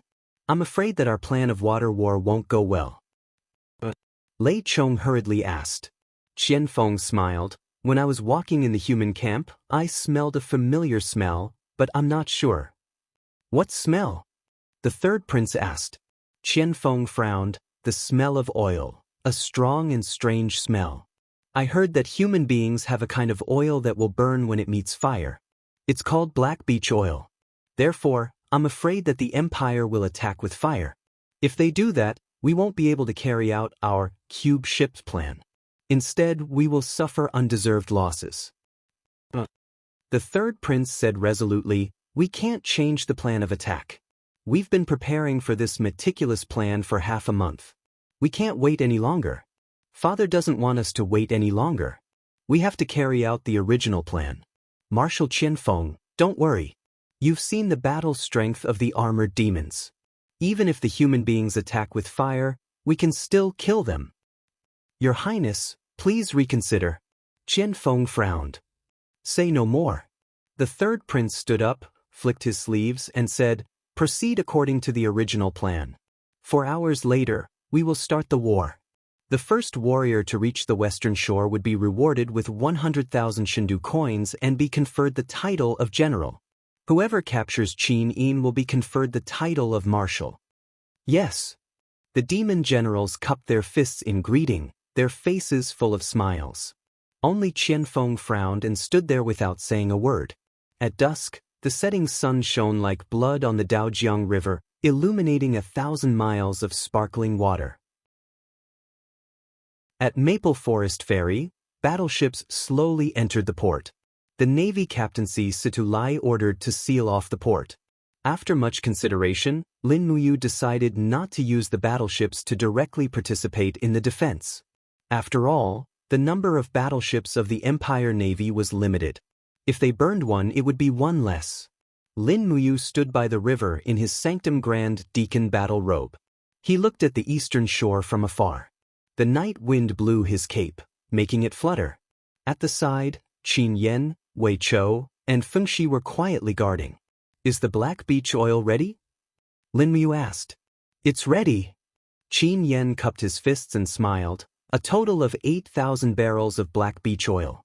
It's enough to burn dozens of miles of land on the river. Big brother, don't worry. The demon race won't be able to attack. Lin Muyu said calmly, "Pass down the order. After the demon race attacks, don't be anxious. Wait until their ships reach the middle of the river before pouring the 8,000 barrels of black beach oil down. Wait until their ships are 30 meters away from the shore before setting it on fire, catching them off guard. Also, wait for the battle by the shore. Shield formation in the first row, archery formation behind. Everyone change to white drill arrows and aim at the heads of the demon race. We must kill one with one arrow. We must not let them go ashore." The three of them raised their heads. Not long later, the night slowly fell and torches finally appeared on the opposite shore. Just like what Feng Jixing said in the letter, the demon race was preparing to attack.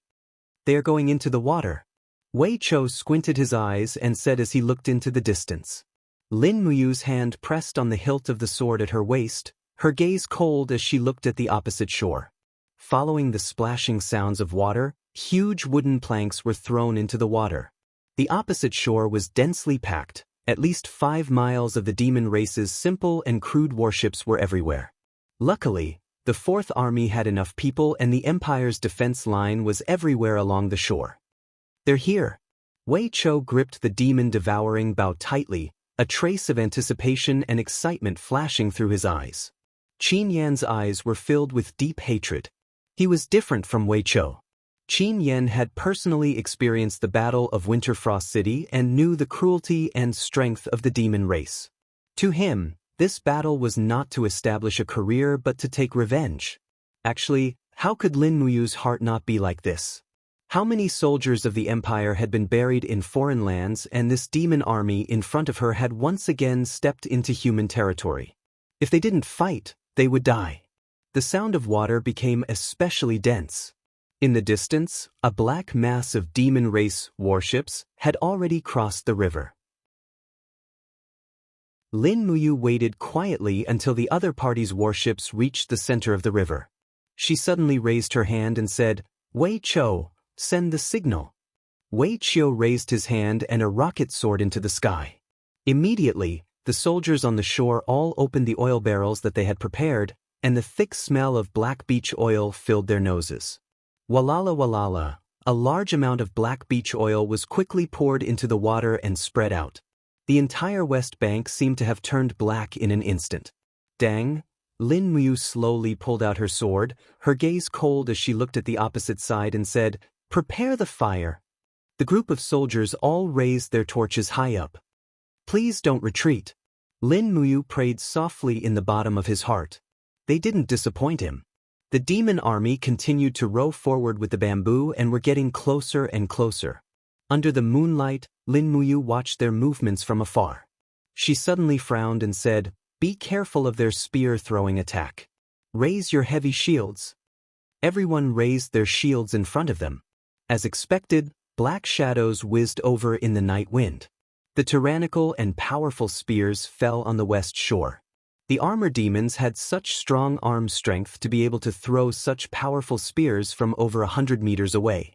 In the next moment, the shield soldiers on the west shore howled miserably. Many people were still pierced through by the spears and died in battle. Looking at the collapsed shield formation, Lin Muyu couldn't help but frown and loudly said, "Brothers, steady." Under his loud shout, the soldiers of the Longdan army camp all replaced their fallen comrades and raised the shield formation again. The armor demons were getting closer and closer. Qin Yan said, "Big brother, the armor demons can fly. Although it's not far, let's start a fire. Otherwise, it'll be troublesome if they fly to the shore." "Yes, fire." Lin Muyu took the lead and threw thousands of torches into the river. Flames shot up into the sky, and the light blue flames spread rapidly on the surface of the water. The entire rice river seemed to have turned into a sea of fire, and how could the speedily moving ships stop? In an instant, all the ships at the front were set ablaze, and under the night breeze, the flames spread to the ships at the back. Countless armor demons were dancing in the fire. Although the armor demons had thick skin and rough flesh, once the wings behind them were burned, they were really finished. In an instant, many armor demons all jumped off the ship. However, they didn't know how to swim. They just flopped a few times and sank one after another. They were buried in Rice River. Haha. The Empire's soldiers on the west shore roared with laughter. Their faces were filled with endless excitement and joy. Lin Muyu squinted her eyes and looked at the square ships that were still moving in the fire. She loudly said, "Don't underestimate the enemy. Prepare for close combat. They're coming. Everyone be careful." Sure enough, although it was on fire, the momentum of the square ships didn't stop. They quickly reached the shore. Armor demons covered in flames pounced on them. Although most of them fell to the ground and cried miserably halfway. "Shoot them to death with arrows," Qin Yan loudly said. Thousands of arrows were fired on the shore.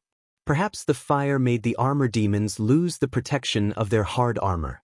Very soon, they were shot into hedgehogs. They fell to the ground while screaming miserably. Their screams were indescribably mournful and desolate. Roar! Behind them, there were still a large number of armor demons coming ashore. Lin Muyu held her long sword and rushed forward, guarding the perimeter of the fire formation. With a wave of her long sword, Sword Qi swept out in an arc, rapidly chopping 3 armor demons into pieces.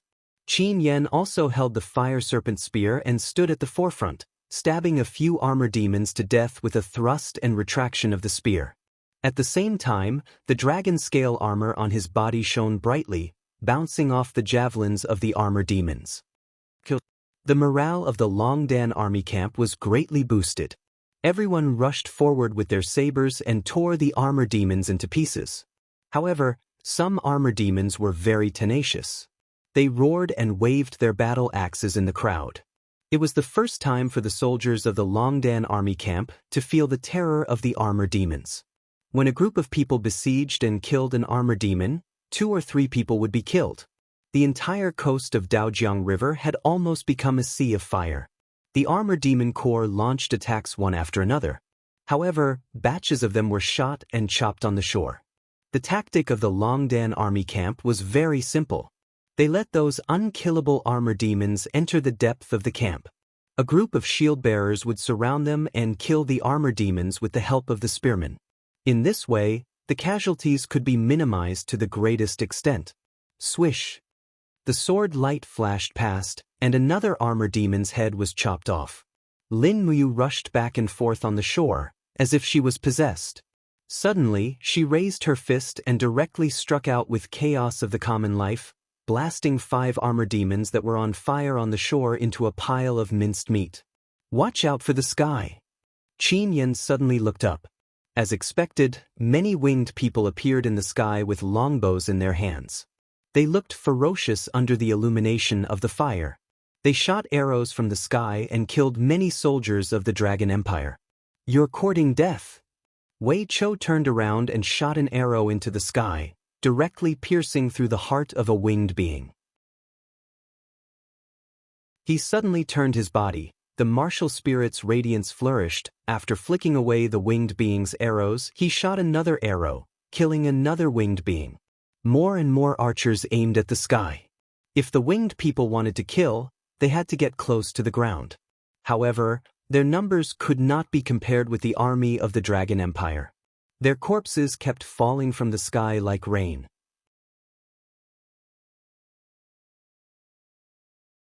Chapter 362. The fire illuminated the riverbank red. With the counterattack of the Imperial army, the winged demons could only give up on their aerial attacks, leaving thousands of corpses on the riverbank.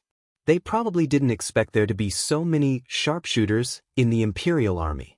In fact, they were just unlucky to run into the Longdan army camp. Most of the soldiers in the Longdan army camp were from the temple camp, and the soldiers were originally staff of the temple. They were all skilled in archery, so how could they not be proficient in archery? At the same time, the same thing happened at the other crossings along the riverbank. According to Feng Jixing's order, all the armies started to attack with fire. For a moment, the entire riverbank seemed to be coated with a layer of fire. The screams of the demons echoed endlessly. The armored demons knew that they were going to die, but they still kept charging towards the riverbank, as if they had received some kind of order. Until the latter half of the night, there were no more armored demons' square boats coming from the opposite bank. The flames in the river gradually died out, and the Imperial soldiers along the riverbank began to clean up the battlefield. The corpses of the armored demons and winged people were dragged into the depths of the forest, burned, and buried. Lin Muyu also explicitly ordered everyone who handled the corpses to cover their mouths and noses with cloth to prevent the plague from spreading. However, it seemed that the armored demons were quite healthy and didn't get infected. In the early hours of the morning, the sky turned white, but there was still smoke rising from the riverbank. Many of the armored demons' corpses were still smoking and burning. The armored demons were afraid of fire and water. This was the last straw for the Empire. Lin Muyu's face was full of gray marks. She simply wiped it off and went to the wounded barracks to check on the situation. Although they killed a lot of enemies in this battle, the Empire still lost a lot of soldiers. The barracks was filled with wounded soldiers groaning in pain. Many of them were injured by the armored demons, and some even had their arms or legs cut off. The medical officers of the spiritual medicine department were bandaging and treating the wounded. Fortunately, there was an abundance of herbs here. Every wounded soldier could be treated, saving many lives. "Commander!" A wounded soldier hurriedly tried to get up to pay his respects. Lin Muyu hurriedly stepped forward to support him and said, "No need to be so polite, lie down." The wounded soldier nodded gratefully and said, "Commander, this lowly one killed an armored demon." "That's not bad. Did the clerk record it?" "Yes, he has. He said that I will at least be promoted to sergeant when I return to Lanyan City." "That's great. Rest well." "Thank you, Commander." After inspecting the casualty barracks, she returned to the central military tent. Lin Muyu's entire body was exhausted, and she sat down on the commander's seat. The martial spirit Golden Gourd slowly absorbed the surrounding spiritual energy of heaven and earth to replenish her expended fighting energy, while Qin Yen carried over a large bowl of meat soup and 3 large flatbreads, saying with a smile, "Big brother, eat something first. Killing for an entire night, you're definitely hungry." Lin Muyu was so hungry that her stomach was growling. She took the food and wolfed it down. She looked up and said, "Ah Yen, summon the clerk. I want to hear the post-war statistics." A few minutes later, a clerk walked in with a file. After bowing respectfully, he said, "Commander Yu, we killed a total of 7,248 armor demons and 1,124 winged people in this battle. There were no captives. They didn't send out any high-level demons. All the corpses of the armor demons and winged people have been immediately disposed of, either buried or burned. Tell me about our situation." Lin Muyu said. "We." The clerk's expression was not very good. He said, "Our army has a total of 6,874 soldiers who died in battle, more than 13,000 were injured, and 25 are missing. So many people died in battle." Lin Muyu frowned and said, "Record the list of those who died in battle in detail and send it back to Lanyan City. The Ministry of Revenue will distribute the pensions." "Yes, my lord," the clerk said again. "We only have 500 barrels of black beech oil left." "Understood. You may leave." "Yes." At this moment, Wei Chou and Fengxi walked in side by side covered in blood. Wei Chou's face still carried the excitement of the battle. He said, "Your subordinates greet my lord." Lin Muyu raised her head to look at them, then lowered her head to drink a big mouthful of meat soup. She asked, "Have you eaten?" "Yes, my lord. We don't have enough black beech oil." Immediately urged the Ministry of War to prepare more. Without black beech oil, it will be very difficult to gain the upper hand in the next demon attack. Wei Chou grinned and said, "It's said that all the black beech trees in Songnan province have been cut down. The Ministry of Revenue has mobilized more than 500,000 civilians to collect black beech oil. Even the black beech oil in the Seven Stars forest has been almost completely collected. I'm afraid this fire attack tactic can't be carried out for a while. Fortunately, we killed a lot of demons this time and should be able to intimidate them." "How is the battle situation of the other corps?" Lin Muyu asked.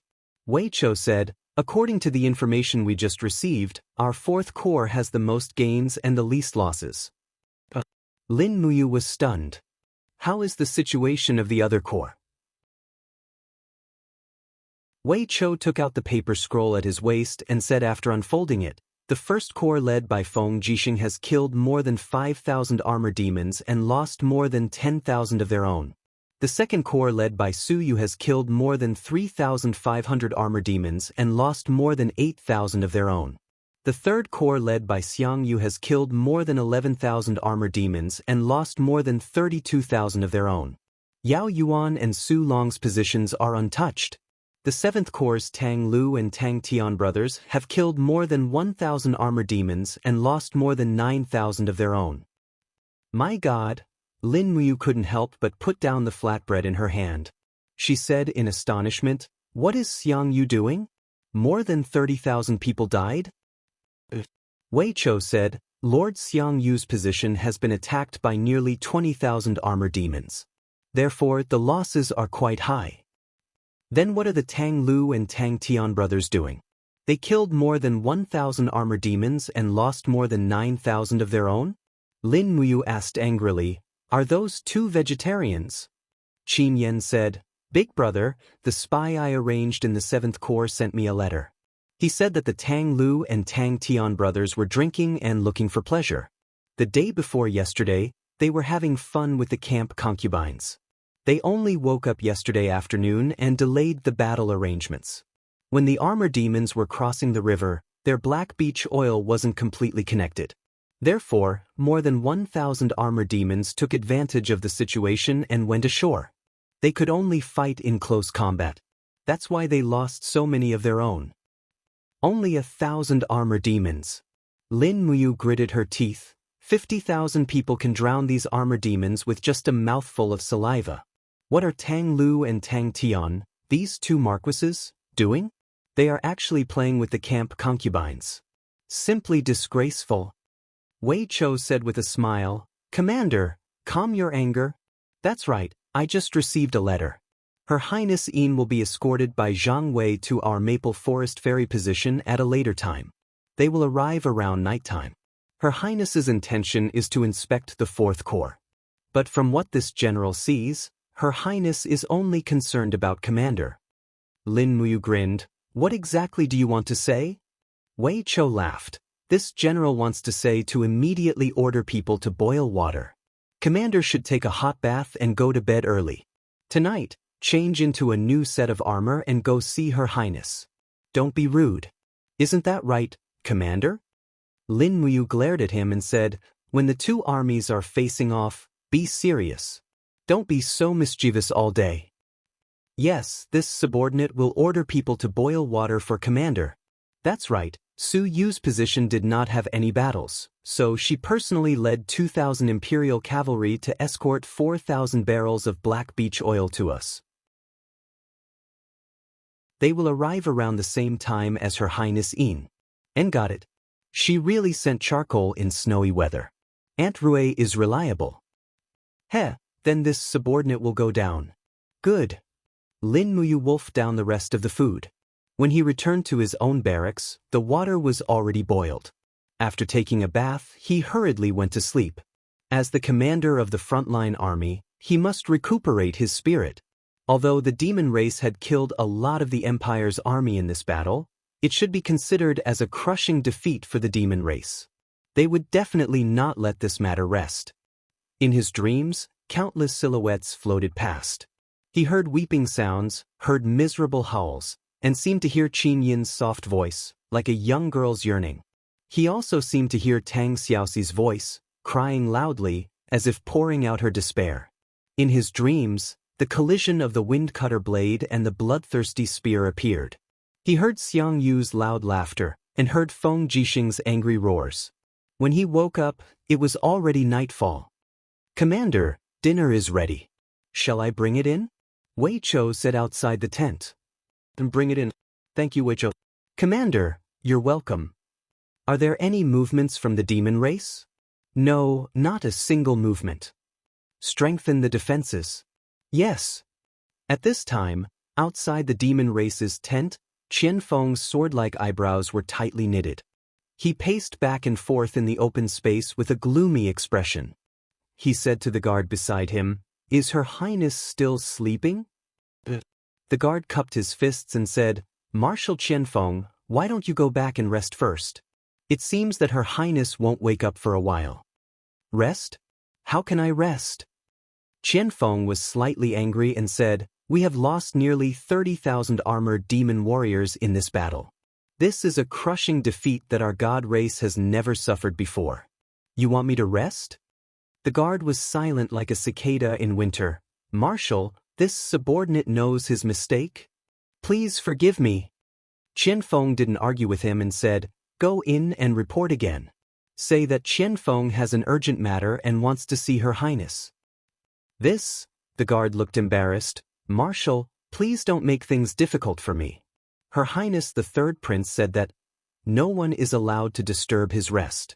If the Third Prince gets angry, I'm afraid that I won't be able to keep my head." "What are you afraid of? I'm here, no one can touch you." Qian Feng was a little angry. He stretched out his hand and pushed, "Get out of my way. I must see Her Highness immediately." Voila! The moment the curtain of the tent was opened, Qian Feng saw that the Third Prince's bed was empty. He was stunned and said, "Her Highness? Where is Her Highness?" The guard trembled and hurriedly knelt on the ground, saying, "Marshal, please spare my life. Her Highness went out with her personal guards at dusk."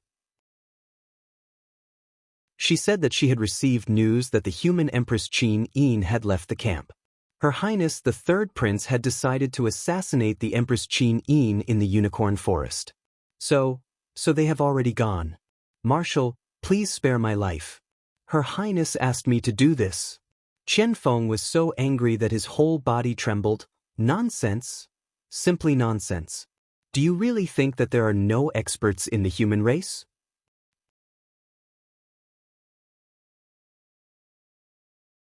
Chapter 363. Starlight shone brightly in the forest. This forest was called Unicorn Forest. Legend has it that there was once a holy unicorn that appeared in the forest. But at this moment, the Unicorn Forest had become the rear of the human empire's 7 major core. The moonlight shone on the forest floor, creating mottled shadows. On the official road, a convoy was slowly moving forward. The chariots were filled with barrels. Su Yu was wearing a female general's robe, riding her horse slowly at the edge of the convoy. Behind her were 2,000 cavalry guards. Including the people transporting the black beech oil, there were about 5,000 people. "Lord Commander." The general on the side unfolded the map, looked at it closely, and said, "We are only about 5 li away from Commander Yu's 4th Corps. We will arrive in half an hour." Su Yu smiled with satisfaction and said, "This time, Yu's victory in this battle is truly worthy of celebration. This battle is enough to prove that he is a rare talented general. I hope that this battle can intimidate the demon race and make them stop at Rice River and no longer advance westward. The general couldn't help but laugh. I'm afraid this will be a bit difficult. It is said that there is a demon race army of 200,000 people on the east side of Rice River. We only killed 30,000 of their armored demons in this battle. With the main force remaining, it is impossible for these arrogant guys who call themselves the god race to retreat. Maybe? Suyu bit her lips and said, "It's a pity that brother died early, otherwise, brother should be a general now, right?" The general was startled. Is Commander Suyu thinking about brother again? Su'er nodded and said, "Father also often misses brother." The general coughed and said with a smile, As your uncle, there are some things that I have always wanted to tell you." "Hee, speak, fourth uncle." The general said, "Duke Yun is already old, and it is impossible for him to have any children. Great General Su Qin also did not leave behind any descendants. The Su family's only hope is you. You are already 34 years old, why don't you find a son-in-law? As long as you give birth to a son, the Su family will have someone to inherit." Su'er froze. "Fourth uncle, I don't want to marry, you're already so old and you still don't want to get married. I know you've been hurt by love before, but marriage is a big event in life." "Fourth uncle, there's no need to say any more. My heart has already died with that person, and there's no room for anyone else. If you want Su'er to marry someone else, I'd rather die." Sigh. The brigadier general shook his head. "You are too stubborn." Right at this moment, there was a sudden sound as a guard fell off his horse. He didn't even have the time to let out a miserable groan. With the help of the moonlight, one could see that his neck had been torn apart by an arrow. "There's an enemy! Everyone on guard!" Suyu immediately unsheathed her saber. Her face was full of anger as she said, "Heavy cavalry, prepare to attack." Behind her, the Su family's heavy cavalry all raised the shields hanging on the sides of their warhorses, raised their spears, and charged forward with Suyu. In the dense forest, arrows flew out one after another, and pew pew pew sounds rang out as the Su family's heavy cavalry were shot dead one by one. The ambushers in the depths of the forest had very accurate archery. They were actually able to pierce through the small gaps in the armors and kill the heavy cavalry. It was either their throats or their eyes. It was extremely terrifying. "Raise your shields," Suyu loudly ordered, but the enemy quickly began to aim at the warhorse's eyes. One by one, the heavy cavalry fell to the ground and quickly abandoned their warhorses. They raised their spears and shields and charged forward. Under the moonlight, the assassins in the forest gave up on their bows and arrows. Dang dang dang, sounds of swords being unsheathed could be heard. One by one, they quickly rushed out of the forest. In the flashes of swords, one by one, the armored heavy cavalry were cut down. How is this possible? A resplendent martial spirit appeared on Suyu's shoulder. She spurred her horse forward, and her saber slashed towards the back of an assassin. However, it was as if the assassin had eyes on his back. He leapt up and dodged the attack. His body was in midair, and his sword struck towards Suyu's wrist like lightning. Blood splattered, and Suyu could no longer hold on to her saber. Her eyes were filled with shock as she looked at that person. She saw that he was wearing exquisite soft armor, and his eyes were bloodshot. His entire body was enveloped in black fighting chi, and the aura of an expert almost made it hard for Suyu to breathe. Behind them, the heavy cavalry swept past, but the enemy seemed to have no fear. The handsome youth leading them raised the corner of his mouth and shouted, "Kill these annoying cavalry!" Suyu's heart trembled. What kind of person would be so insolent? A group of less than 500 swordsmen actually dared to say that they would kill 2,000 heavy cavalry? But at this moment, Suyu believed that they could do it. The general behind her had already rushed over and shouted, "Commander Suyu is injured. Cover her retreat. Commander Yu's camp is not far away, let's go." Behind them, the heavy cavalry fiercely collided with the enemy. Almost all of the attackers could control black fighting chi, and as a result, The Zither Dragon Army heavy cavalry screamed in pain. Su Yu's face was ashen, and her eyes were red. Holding her injured wrist, she spurred her horse forward and said, "Fourth uncle, who are these people?" "High-level demons." The general said angrily, "Let's go, the demons have already entered the unicorn forest. Someone, send a letter to Commander Yu asking for help." Behind them, the 2,000 heavy cavalry couldn't delay them for too long. The enemies close to 200 people quickly caught up. Their running speed was shockingly fast, not much slower than Su Yu. In the 4th Army camp, Lin Muyu was standing outside the camp gate waiting for Qin Yin's arrival. At this moment, Qin Yin rushed over with a letter in his hand and shouted, "Big brother, bad news. Commander Su Yu has been blocked by a high-level demon on the official road less than 3 miles from here." "High-level demon?" Lin Muyu's heart turned cold, and she hurriedly got on her horse and said, "Yen, immediately gather 5,000 heavy cavalry from the Longdan army camp to kill their way over. I will go over first to reinforce them." "Big brother, you have to be careful. I will immediately send Wei Chou over as well." "All right, you guys hurry up." Lin Muyu grabbed Treading Snow's reins. She didn't need to urge the war horse to rush over. Treading Snow had already merged with Lin Muyu's consciousness, so this kind of horsemanship was already at the peak. Treading Snow was very fast, and in the blink of an eye, they had already arrived at the official road. They could indeed see the flickering torches from afar, and they saw Su Yu and a general riding their horses over in a sorry state. Behind them, a large group of demons carrying long swords rushed over on their black battle energy cyclones, and they were filled with killing intent. Buzz. In the night sky, golden light flourished. Lin Muyu took out the golden gourd martial spirit and shouted, "Aunt Lien, this way, I will help you block them."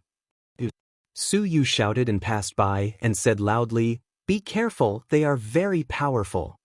Lin Muyu had already rushed over.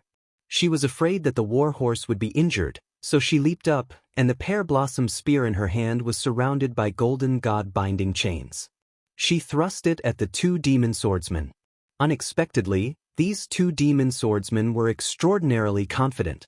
Their figures flashed, and they actually looked like they were going to dodge the pear blossom spear's attack. "Courting death," Lin Muyu shouted in a low voice. She shook her wrist lightly, and suddenly, there was a burst of brilliance. The spearhead of the pear blossom spear turned into a dense shower of attacks that poured out. It was the Hongchuan form, one of the 12 forms of the dragon taming spear technique. 2 flowers of blood flew up. These 2 demon swordsmen were both injured. They took a few steps back in disbelief and looked at Lin Muyu. They couldn't believe that this brat in front of them could actually injure them. Lin Muyu's attack was successful. She raised the pear blossom spear and coldly looked at the group of high-level demons. The walls of the golden gourd slowly surrounded her. "Get out of the way!" A cold voice rang out, and a high-ranking demon wearing soft armor walked out.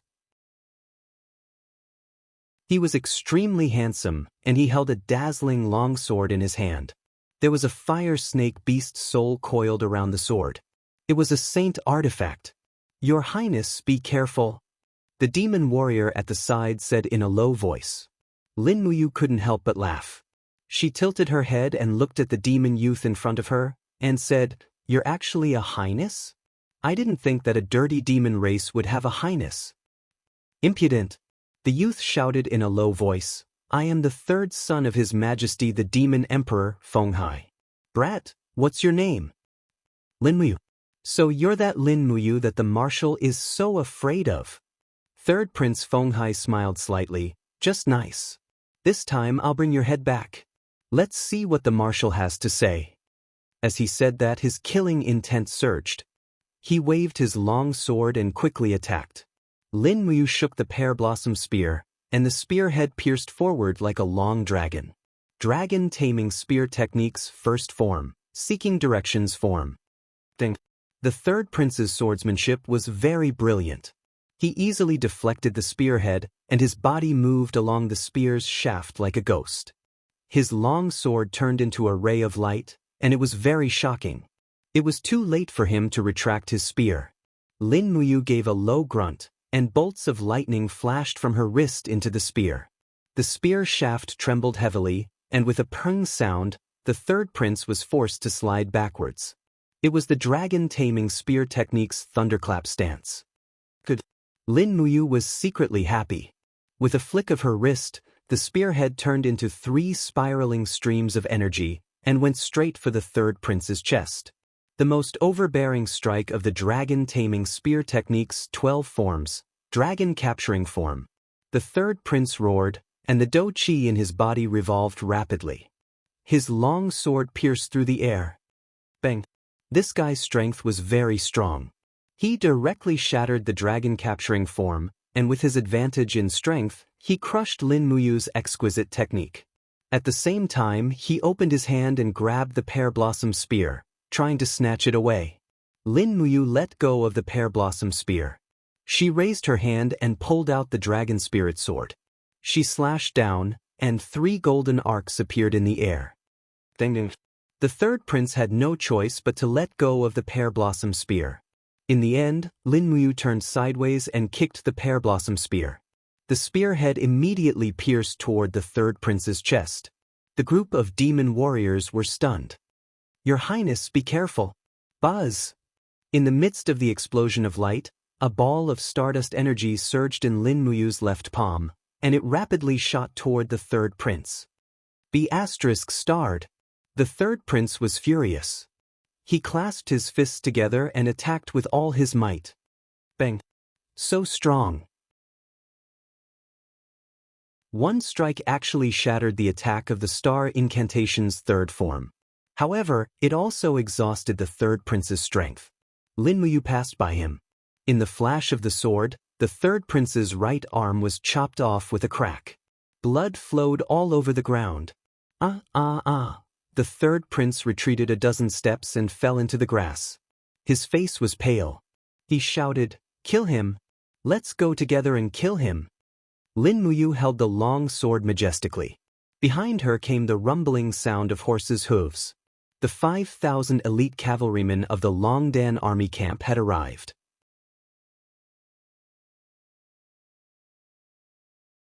Chapter 364. Ding, ding, ding. Streaks of sparks splashed around the dragon spirit sword. Facing the encirclement of more than a dozen powerful demons, Lin Muyu only had the strength to parry.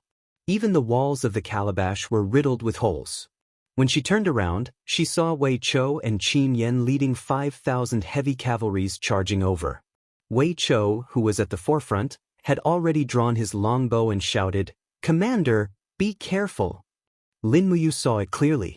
The falling star steps under her feet surged with light, and she left at lightning speed. Takshu let out a long neigh and rushed over. Lin Muyu flipped onto the horse and charged together with Wei Chou, Qin Yan, and the rest. She ordered loudly, "That red-armored demon must be alive. Kill the rest." Swish, swish, swish. The heavy cavalries of the Longdan army camp were adept at archery and horses.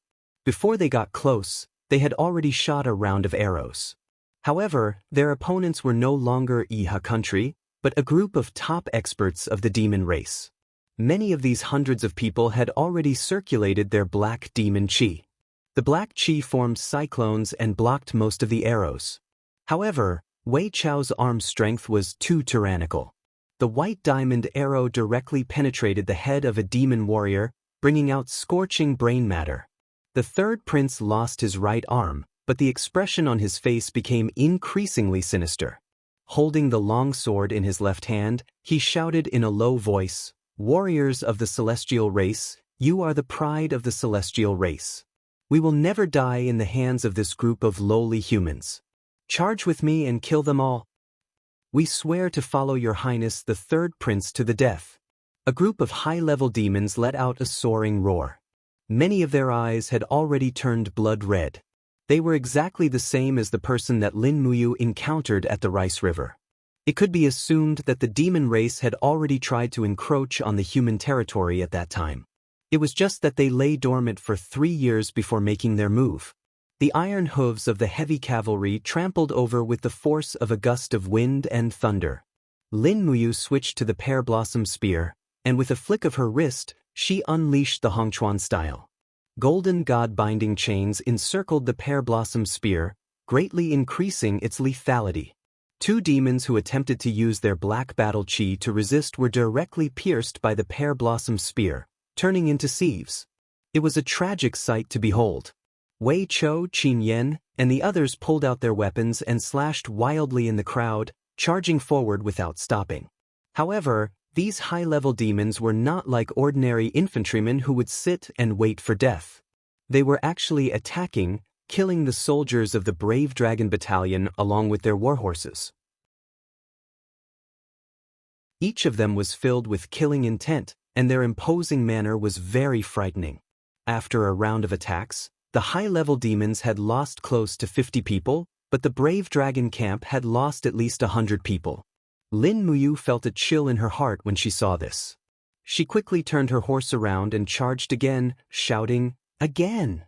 The third prince held onto the long sword with one arm and panted heavily.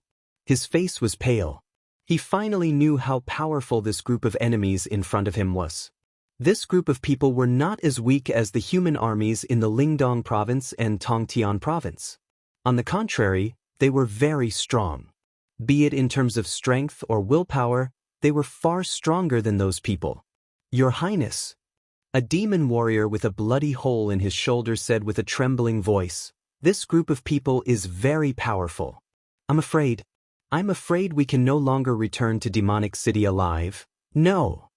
The third prince clenched his teeth and said, "I brought you guys here, so I'll definitely bring you guys back." "Your Highness." When he raised his head, the Longdan army camp's charge had swept over again. The third prince roared and raised his Do Chi to its peak state. However, the strength of his Do Chi was far from what it used to be. Before he could raise his long sword, he was pushed back by Lin Muyu's mountain stagger style. Suddenly, a golden light flashed around him, and gourd vines broke out from the ground and wrapped around the third prince's body, making him unable to move. At the same time, Lin Muyu, who was in front of him, rushed over in her silver armor. She stretched out one hand and grabbed the third prince's arm. She lifted him up onto the warhorse in front of her. She raised her fist and Do Chi swirled around her. Then she punched the back of the third prince's head and knocked him out.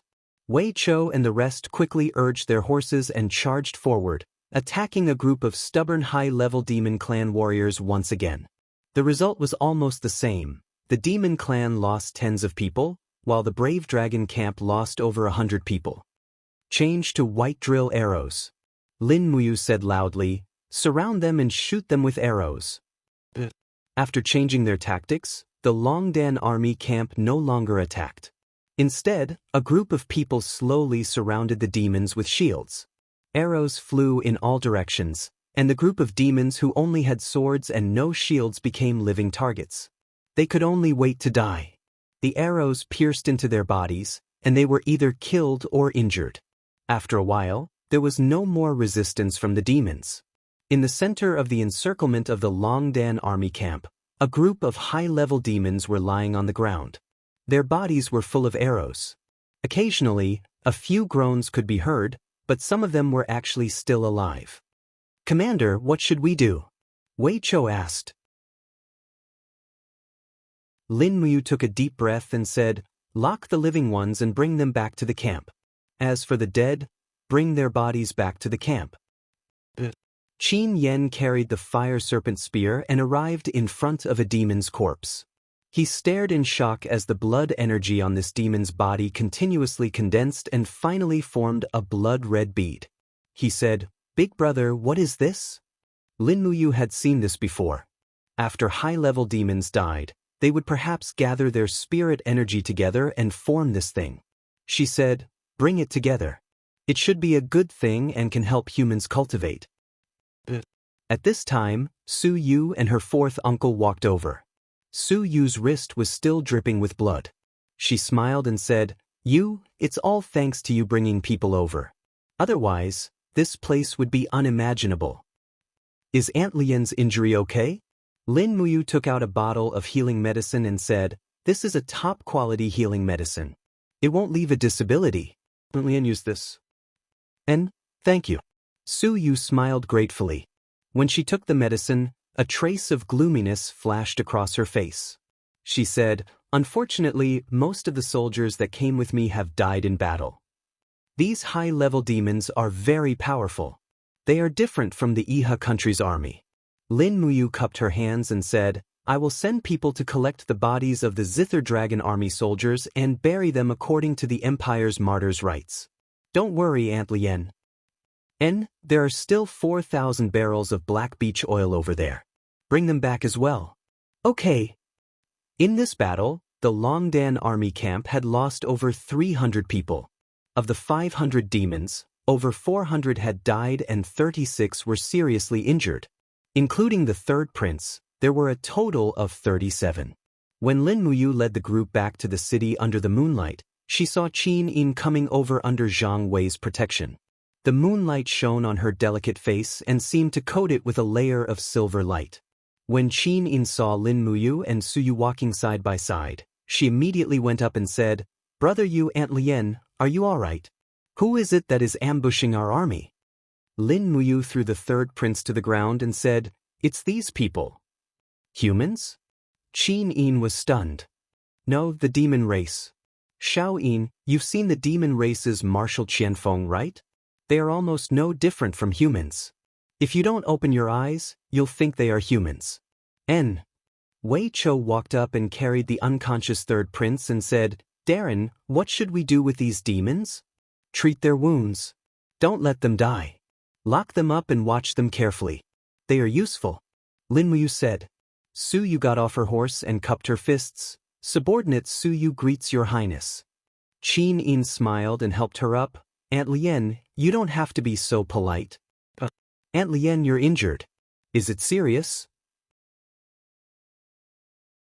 It's just a superficial wound. I'm fine. Su Yu smiled and said, Fortunately, Yu's Longdan army camp is very elite. Otherwise, we might not have been able to gain an advantage from these demons. Qin Yin nodded. Oh right, Brother Yu, you said these demons are useful. What is their use? Whether or not we can force the demons to retreat depends on these captives. Lin Muyu pointed at the unconscious third prince and said, I heard these demons call this person Your Highness the Third Prince. He must be an important figure in the demon race. He is now an important trump card in our hands. Let's wait for the demon envoy to ask for peace. The fourth army's tent was brightly lit. The third prince's severed arm had already been stopped bleeding and was tied to a pillar with a thick iron chain. Wei Chou poured a bucket of cold water on him and he immediately woke up. A pair of purple eyes stared at Lin Muyu with incomparable hatred as he angrily said, Lin Muyu, you bastard. Kill me. Father and brother will avenge me. Just wait to die. Do you really want to die? Lin Muyu held the dragon spirit sword in a reverse grip and suddenly pulled it out. She placed the blade across the third prince's neck. The blade was sharp and cut into his skin, causing blood to flow. Under the pain, the third prince clenched his teeth and said, What do you want? I want to ask you some questions. You must answer truthfully. What if I don't answer? The third prince sneered. Then I will kill you. Go interrogate your subordinates one by one. If one doesn't answer, then I will kill them. Lin Muyu's eyes were merciless as she smiled and said, You are a prince of the demon race, so you should know how to sympathize with your subordinates. You don't want them to die for nothing, right? If this is the case, then you must answer all of my questions truthfully. The third prince had a fearless expression on his face, but his hands were trembling behind his back. Who in this world would not be afraid of death, let alone a member of the royal family like him who had lived like a prince? Ask away. Good. Lin Muyu nodded her head in satisfaction and sheathed her sword. She said, How many troops does the demon race have in total? I'm afraid I'll scare you to death. The third prince's eyes trembled as he looked at Lin Muyu, Qin Yin, Wei Chou, and Su Yu. Isn't that perfect? If you scare us to death, then you can escape. Hurry up and tell us. Lin Muyu smiled. The third prince was so angry that he gnashed his teeth and said, Listen up. The demon race army is divided into two super armies. The first army is led by Marshal Qianfeng and has a total of 150,000 armor demons, 30,000 winged people, and 10,000 high-level god race warriors. The second army is led by Marshal Lei Chong and has a total of 200,000 armor demons and 50,000 winged people. How about it? Are you scared now?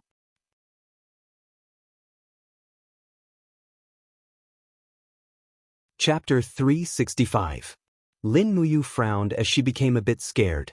According to the third prince, there were 400,000 armor demons in the demon tribe. In the past 2 days, nearly 30,000 armor demons had been killed. She thought that the demon tribe had suffered a great loss. However, it seemed that 30,000 armor demons were just like a drizzle in front of 400,000 armor demons. Behave! Zhang Wei kicked the third prince's crotch and said, "If you're so arrogant again, I'll make you a eunuch." Oh, the third prince sucked in a breath of cold air. It seemed that it was a vital point of the high-level demon race. Zhang Wei didn't know how to control his strength. This time, it must be painful. Lin Muyu returned to sit beside Qin Yin and continued to ask, "Your Highness, the second question is, what's up with the high-level demons that you speak of? I see that you and the others are all wearing a dark golden emblem on your sleeves. Some have 1 star, some have more. What does this mean? Please tell me." The third prince didn't want to say it at first, but seeing that Zhang Wei was drawing circles on the ground, he knew that if he didn't say it, he would have to suffer another kick. So he frowned and said, "The high-level demon race is a race that can't be blasphemed. They are the bloodline of the gods passed down from ancient times. Later, they converged into today's imperial family. As for the badge you see, it's just a classification." "What classification?" "Humph." The third prince sneered and said, "The high-level divine race cultivates the power of the star sect. We worship the star sect, therefore we use the star sect as a classification. The high-level divine race is divided into 1-star demon ancestor, 2-star demon ancestor, 3-star demon ancestor, 4-star demon ancestor, and 5-star demon ancestor. The 1-star demon ancestor is the lowest level warrior, the 2-star demon ancestor is the warrior that has comprehended the devil Do Qi, and the 3-star demon ancestor is the warrior that has comprehended the blood eye domain, the 4-star demon ancestor is the expert that has comprehended the blood fiend aura, and the 5-star demon ancestor is the supreme existence of the divine race." Lin Muyu raised her eyebrows and said, "Wei Chou." Wei Chou understood, and with a crash, he poured a pile of things in the black bag onto the table. They were all the insignia of the high-level demon race's star sect. He flipped through them for a while and said, "Commander, there are 7 people in this group who are from the 3-star demon sect, 200 people from the 2-star demon sect, and the rest are from the 1-star demon sect." "I see." Lin Muyu smiled faintly and said, "Your Highness, did you only bring this many people with you this time? You didn't even bring a 4-star demon sect disciple with you. Do you think you can destroy an entire legion with just the few of you?" "I'm not here to attack your army." The third prince glared. "Then why are you doing this?" Lin Muyu asked. The third prince was stunned. After thinking for a moment, he looked at Qin Yin without saying anything. Lin Muyu's heart turned cold. "Your target is Xiao Yin?" "That's right."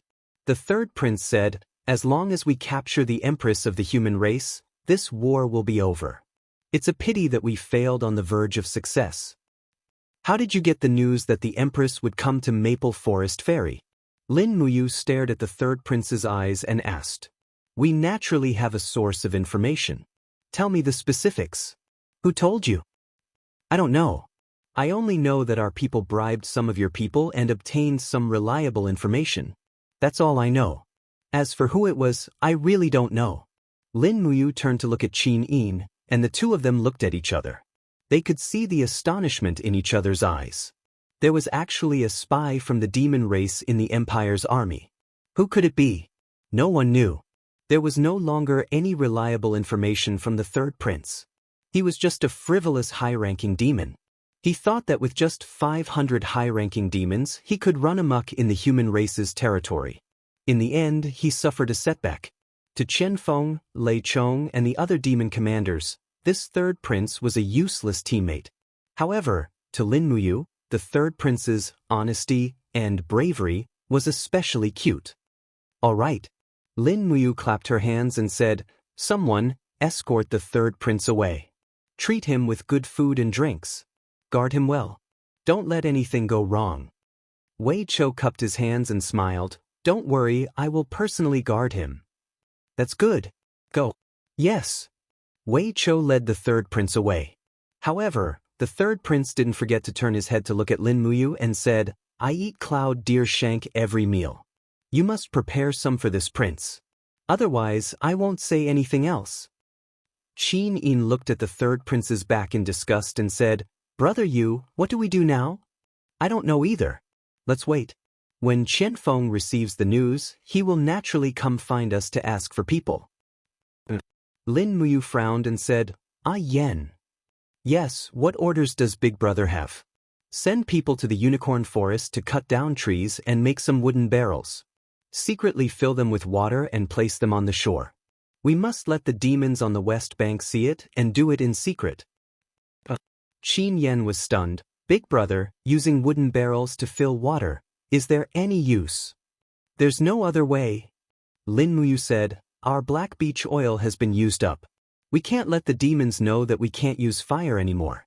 Otherwise, they will immediately attack. I can't imagine what kind of scene it will be after 400,000 demons cross the river. So we can only hide it and delay for as long as we can." "So it's like this, I understand." Qin Yen cupped his fists. "I'll do it immediately." At the side, Su'er pursed her lips and smiled. "Yu is really smart. Even if he can't trick the demons, he can still make them feel some fear." "That's right." Lin Muyu thought for a few seconds and said, "Xiao Yin, how is the war over at the Iha country? According to what I know, the Iha country should have already started a war with the demons, right?" Qin Yin nodded and her starry eyes looked at Lin Muyu. She said with a smile, "According to the letter our scouts sent back, the Iha country's 7th commander Long Qianlin has led nearly 200,000 troops to defend the Qinling Mountains. He has already fought against the demons for a long time. Moreover, the commander who led the demon army to attack the Qinling Mountains seems to be that Lei Chong you mentioned." "Lei Chong ah?" Lin Muyu furrowed her brows and said, "I hope Long Qianlin can defend. Otherwise, the Iha country will soon be destroyed and we will fall into a situation where we can't support ourselves." Qin Yin was startled and said, "Brother Yu, you're saying we have the possibility of allying with the Iha country?" "It's not impossible." Unexpectedly, Su Yu said firmly, "Ah Yu, never have the idea of forming an alliance with the Iha kingdom. Have you forgotten the blood debt of the Battle of Lanyan City? Chu Huayin, Qin Yen, Luo Lai, so many loyal and brave generals of the empire died under the iron hooves of the Iha country. We can never forget this kind of humiliation." "I know, Aunt Su." Lin Muyu moved her lips and said, "I'm only saying that we can do this as a last resort." Qin Yin smiled at the side and held Lin Muyu's hand, saying, "You, I have something else to tell you." "And what is it?" "Commander Xiang Yu has suggested using poison again." Lin Muyu frowned and said, "Are we going to pour the blood fruit's poison into the river?" "Yes, Xiang Yu believes that the demon army of hundreds of thousands is stationed at the edge of the river and that there's a water source far to the west. That's why they can only draw water from the river to live. Once the water is poisoned, the demons will naturally retreat without attacking. Will the blood fruit's poison be effective against the armor demons?"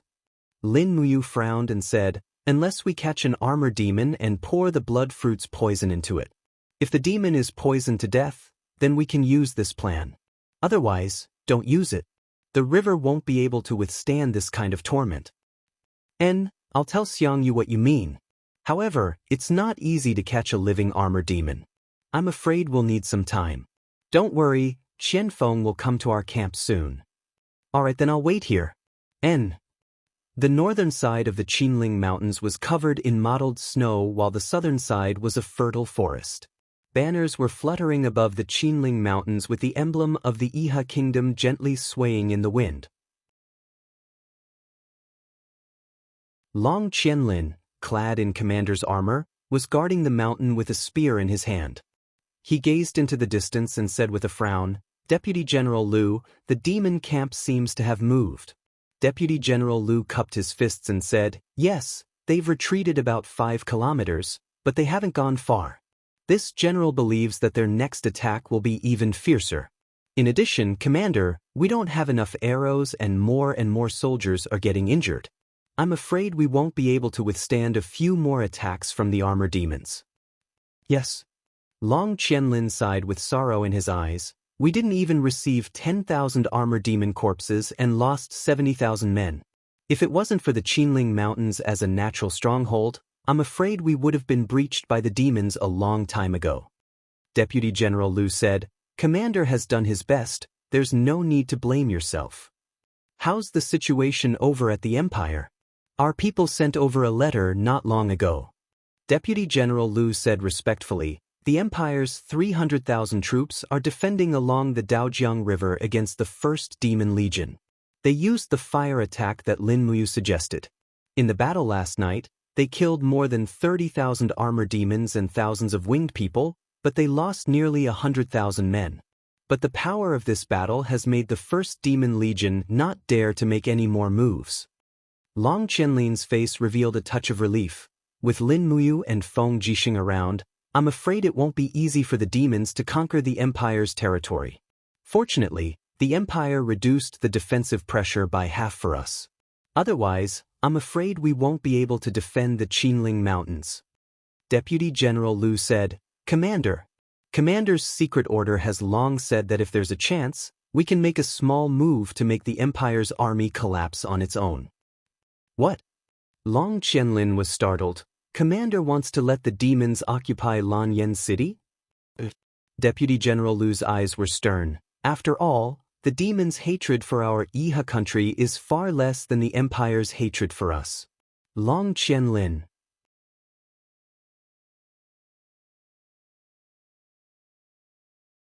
Chapter 366. Bang! A heavy palm smashed the table into pieces. Qianfeng suddenly stood up and asked with killing intent in his eyes, "This is infuriating. His Highness the 3rd Prince has been captured by Lin Muyu?" "Yes," a winged person said while trembling with fear. "This subordinate saw His Highness and a group of God race guards being taken into Lin Muyu's city. His Highness has indeed been captured. Hateful." Qianfeng gritted his teeth and said, "Is there any news from the humans? Did they say how much Shendu coins they want? Or is it to sue for peace or something?" "Not yet." A high-ranking demon wearing a commander's insignia cupped his fist and said, "Marshal, let's attack. The humans don't have that much black beach oil. As long as we attack again, they will definitely be routed. We still have 100,000 armor demons in our hands." Qianfeng's eyes were cold as he said, "If a problem can be solved with 1 finger, then don't use 5 fingers. Although the armor demons are strong, they don't know how to fight in the water.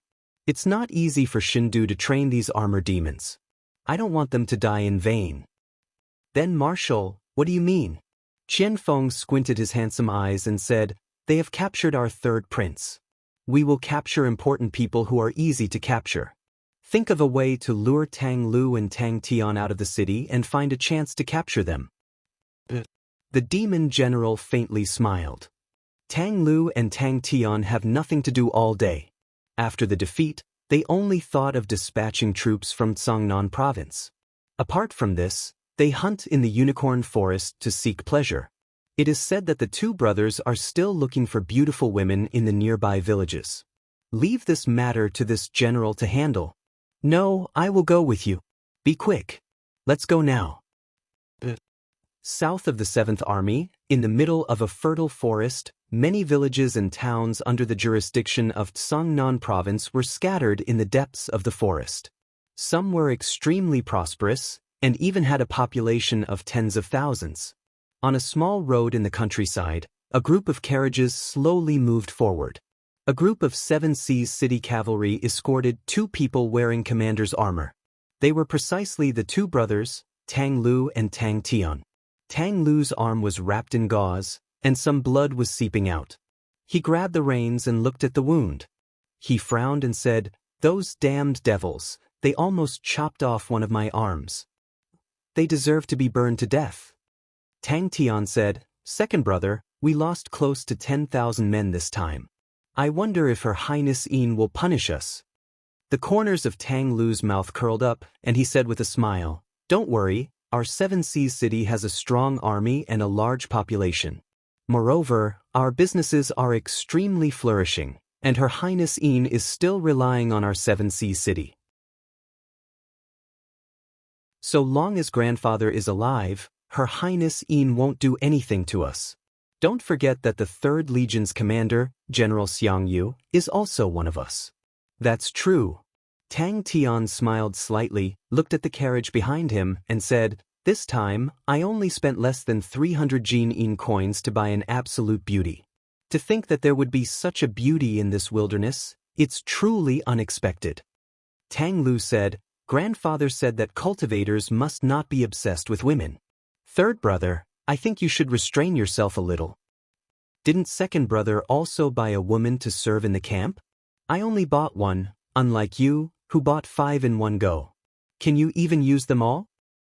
"Haha, I only enjoy this feeling of having them. Right, I heard that the high-level devils also have women, and they call themselves the god race.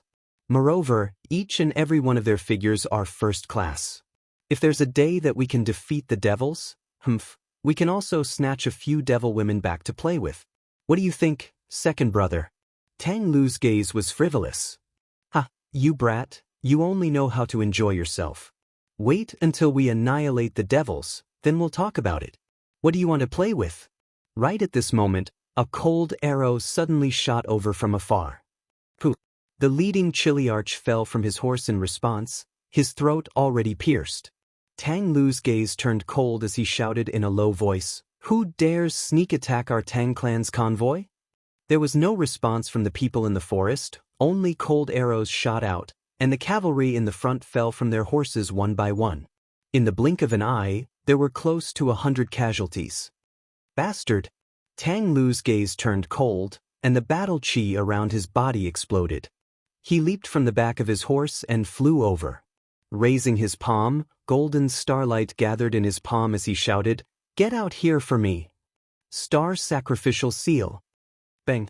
The star sacrificial seal heavily smashed into the shrubbery, tearing all the plants into powder.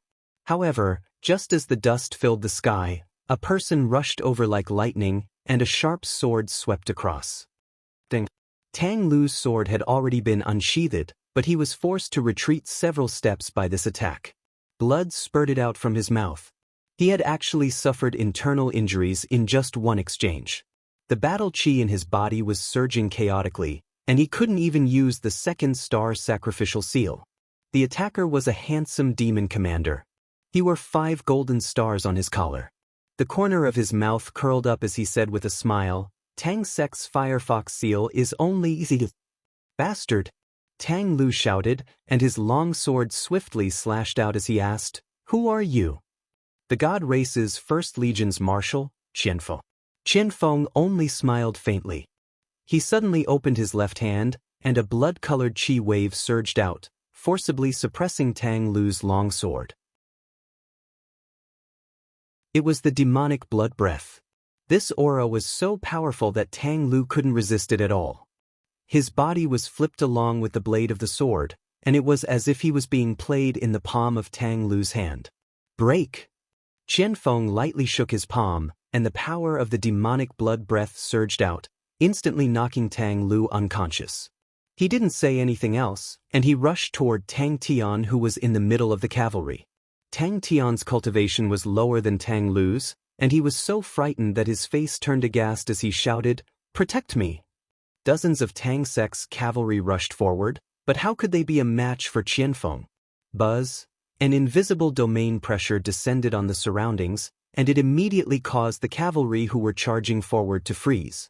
Qianfeng flew over and grabbed Tang Tian, who was on the warhorse. He smiled and said, "Don't worry, I won't kill you. You're still useful." Just when Qianfeng grabbed Tang Tian and retreated, a dark energy suddenly surged out from behind, and dozens of cavalry's bodies exploded into a pile of blood. "Master Devil Force, This was a power that humans couldn't understand. "It's over." A centurion's face was pale, and he said, "Quick! Report to General Feng that Marquis Lingbei and Marquis Lingxi have been captured by the devil race. Quickly return." On the other side of the forest, winged people appeared on the branches, and they were holding ropes in their hands. 4 winged people dragged Tang Lu's body and flew into the sky. Following that, more and more winged people appeared, and they brought Qianfeng and the other high-level devils along as they flew toward the west bank. The news quickly spread to the other major legions, and Feng Jixing and Xiang Yu rushed to the 4th Legion to meet with Qin Yin. At the same time, in the evening, a cavalry team rushed over from Tsangnan province. It was Tang Lan's cavalry team, and Duke Lan, one of the 2 dukes of the empire, finally came to the front lines. "Greetings, Duke Lan." Lin Muyu and Xiang Yu stood at the side, and they respectfully greeted Tang Lan, who had just entered the tent. On the commander's seat, Qin Yin, who was wearing an empress's robe, sat there. She faintly looked at Tang Lan entering the tent, and she said, "Duke Lan, you also came?" Tang Lan's face was pale, and he cupped his fists and said, "This old official's sin is not good at disciplining and allowing Tang Lu and Tang Tian, these 2 good-for-nothing brats, to be captured by the devil race. It's this old official's fault." After saying that, Tang Lan trembled and knelt down. Qin Yin stood up and said, "Duke Lan doesn't need to blame yourself. This matter has nothing to do with you. It's just that Marquis Lingbei and Marquis Lingxi left the camp without permission, and the devil race seized the opportunity." Tang Lan stood up and said with a face full of guilt, "Your Highness, Tang Lu and Tang Tian are the last 2 male descendants of the Tang family. If something bad happens to them after they went to the devil race's camp, I'm afraid that the Tang family's bloodline will end." Feng Jixing frowned and said, "Duke Lan, do you know that Commander you captured the devil race's 3rd prince, Feng Hai, a few days ago? Originally, we could have relied on this devil race's 3rd prince to force the devil race's army to retreat, but today, the devil race's marshal, Qianfeng, has already sent someone to deliver a letter, requesting us to use the devil race's 3rd prince to exchange for Marquis Lingbei and Marquis Lingxi.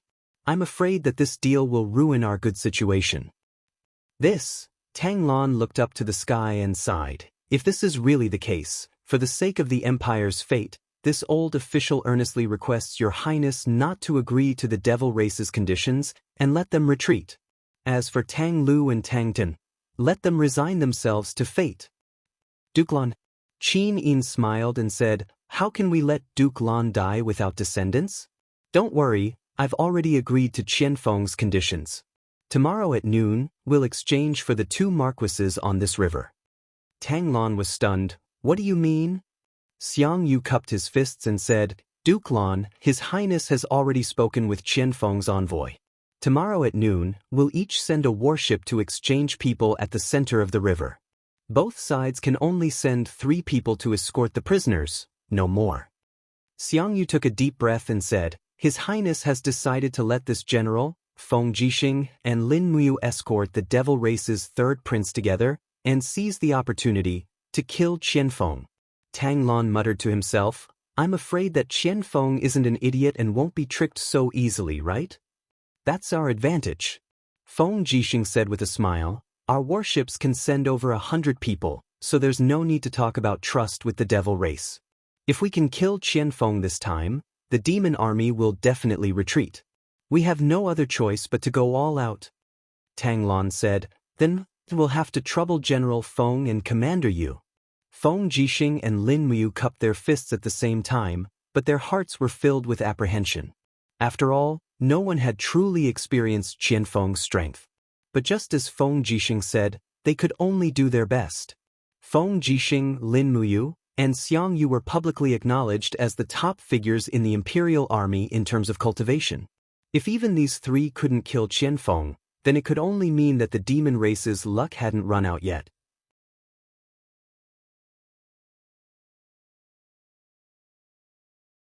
Chapter 367.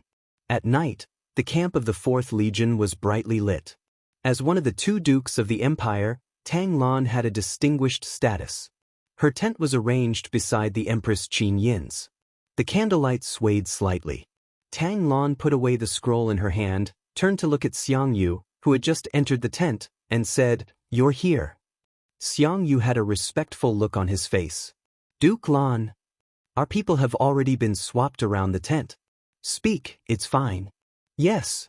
Jianghu said, "Duke Lan, what do you think about the exchange of captives tomorrow? What should I do to rescue the two young masters?" Tang Lan sighed with a pale face and said, "I only hate that Shaoxi is a girl and can't inherit the Tang family's hundreds of years of foundation. It's really a pity and lamentable. Tang Lu and Tang Tian are too engrossed in playing around and are good for nothings." Xiangyu smiled and said, "Duke Lan is worrying too much. The two young masters are still young. When they have enough fun, they will be able to cultivate calmly and continue to become the pillars of the empire." "Is that so?" Tang Lan glanced at him and said, "Feng Jixing and Lin Muyu are also young, but why aren't they engrossed in playing around and having fun? Their innate talents and potential have long been fixed. I understand these things.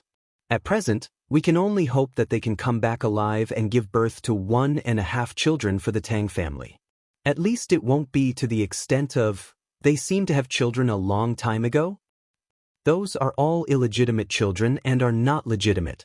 "Yes, your subordinate understands." Tang Lan slowly sat down, held the heater in her hands, and said, "Xiangyu, there will be a battle on the river tomorrow. If you are up against Qianfeng, what are your chances of winning?" Xiangyu was stunned. After thinking for a while, he said, "I don't know. Maybe 50%? You also don't have any chances of winning? Your subordinate has never crossed swords with a high-level demon before, so I don't know their limits." "That's true." Tang Lan squinted her eyes and said, "However, Qianfeng was able to defeat Tang Lu in a single round. This is enough to show how terrifying his strength is. I want you to avoid Qianfeng tomorrow and let Feng Jixing and Lin Muyu face Qianfeng. You only need to defeat one of the other two and rescue Tang Lu and Tang Tian alive. Do you understand?" Xiangyu's lips twitched. He cupped his fists and said, "I see.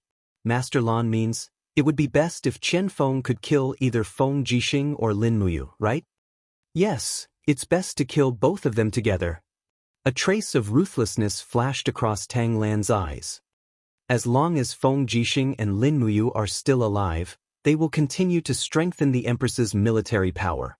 Sooner or later, our Qihai city will withdraw from the power struggle of Lanyan city.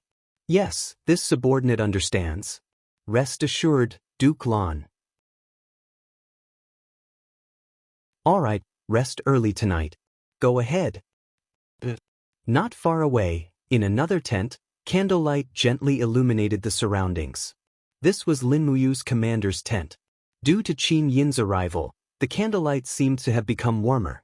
Lin Muyu leaned against the side of the bed with his arms crossed and his eyes closed. The power of the stars was slowly circulating between his arms. A demonic spirit bead from a 3-star devil sect hovered in front of his chest and was being slowly refined by him.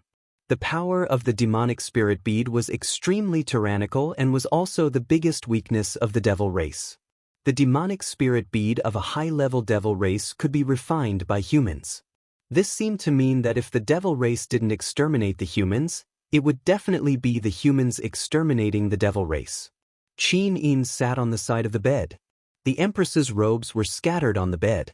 She was placing Lin Muyu's legs on her own and massaging Lin Muyu's legs with a smile on her face. In the world, perhaps only Lin Muyu could have such a rare encounter. After a long while, Lin Muyu slowly opened his eyes and took a deep breath. The demonic spirit bead turned into a blood-colored airwave that circled around and seeped into Lin Muyu's body. In the blink of an eye, the spiritual energy of the demonic spirit bead was successfully refined into pure white battle energy for his use. For a moment, his entire body felt comfortable, and the power in his body was overflowing. "How was it?" Qin Yin asked with a smile. "It went very smoothly." Lin Muyu said, "Xiao Yin, you should also try to refine these demonic spirit beads. This will greatly increase the speed of your cultivation." But Qin Yin blinked her eyes and said, "What's the difference between refining the demonic spirit bead of the demon race and eating humans? This world is like this. The demon race also ate the corpses of our 100,000 Yangwei Legion in Winterfrost City. War is merciless, and there is no mercy to speak of. I know, but Qin Yin still found it difficult to accept this kind of cultivation method. Lin Muyu couldn't help but laugh. She sat up, hugged her shoulders, and said, "It doesn't matter. If Xiao Yin doesn't want to refine the demonic spirit bead, then don't. Let me do this kind of thing alone." Qin Yin nodded gently and said, Tomorrow is the battle against Qianfeng. Are you confident?" Lin Muyu shook her head and said, "Xiao Yin, do you still remember Lei Chong? He was the commander of the second demon army." "I know. The third prince of the demon race said that Qianfeng's strength isn't below Lei Chong's. I fought with Lei Chong in Winterfrost City, and I had no chance of winning.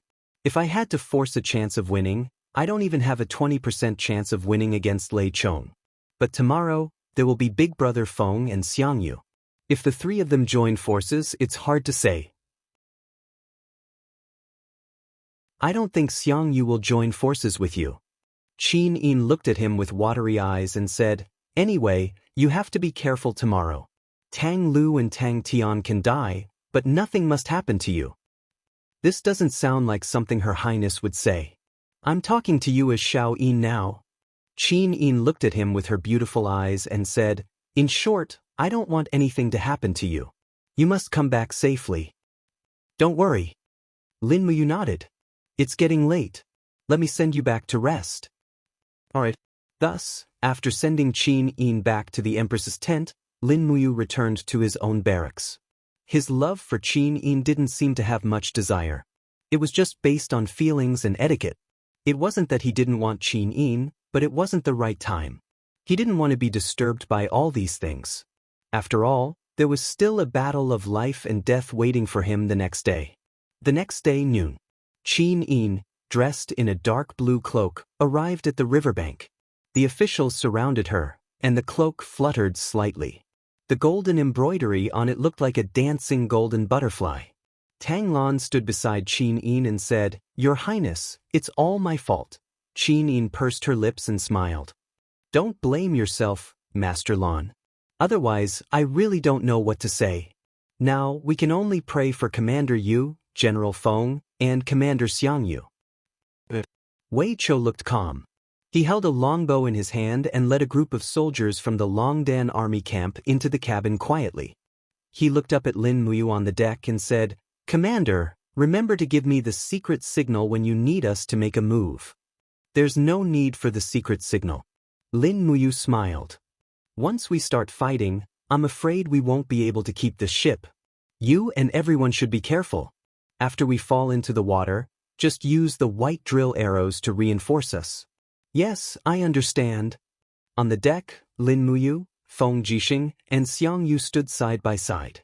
Lin Muyu and Feng Jixing were wearing the white robes of the Imperial Guards, while Xiangyu was wearing the black cloak of the Empire's commander and holding the bloodthirsty spear in his hand. "Your Highness, we are going."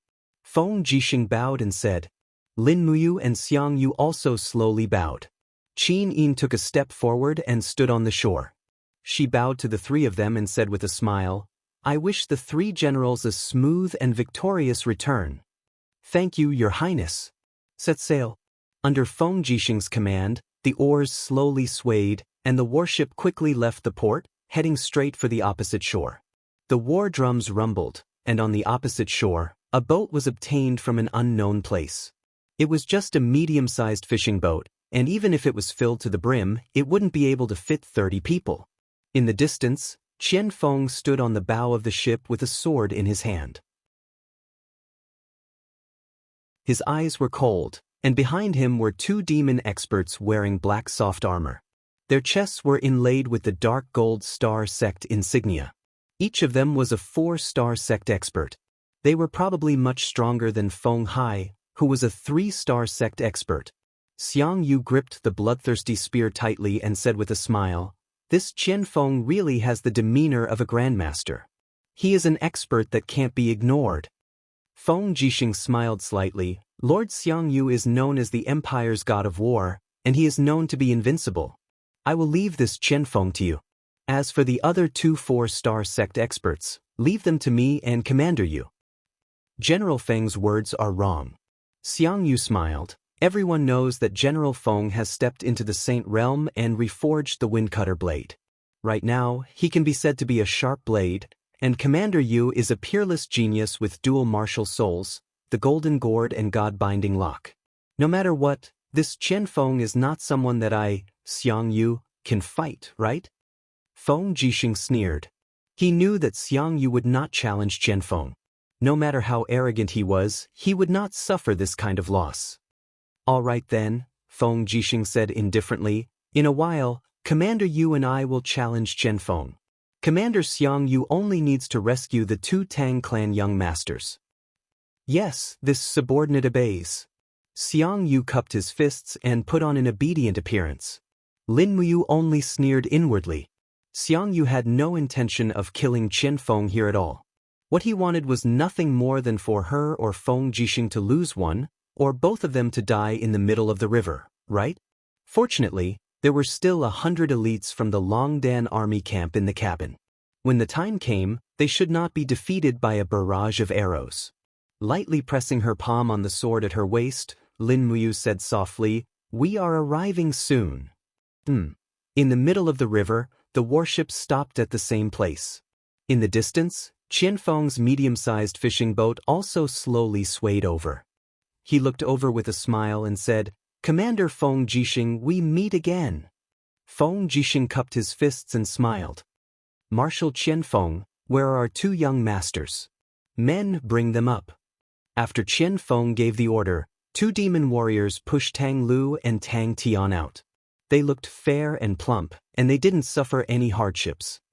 "Now, where is His Highness the Third Prince?" Chen Feng said. "Men, bring them up." Two soldiers from the Longdan army camp brought Feng Hai up. His back was still tied with stone shackles, and it was difficult for him to escape for a while. Chen Feng's palm held the hilt of the sword and slid it gently. The sound of the blade being unsheathed was very clear. He smiled and said, "All right, can we make our move now?"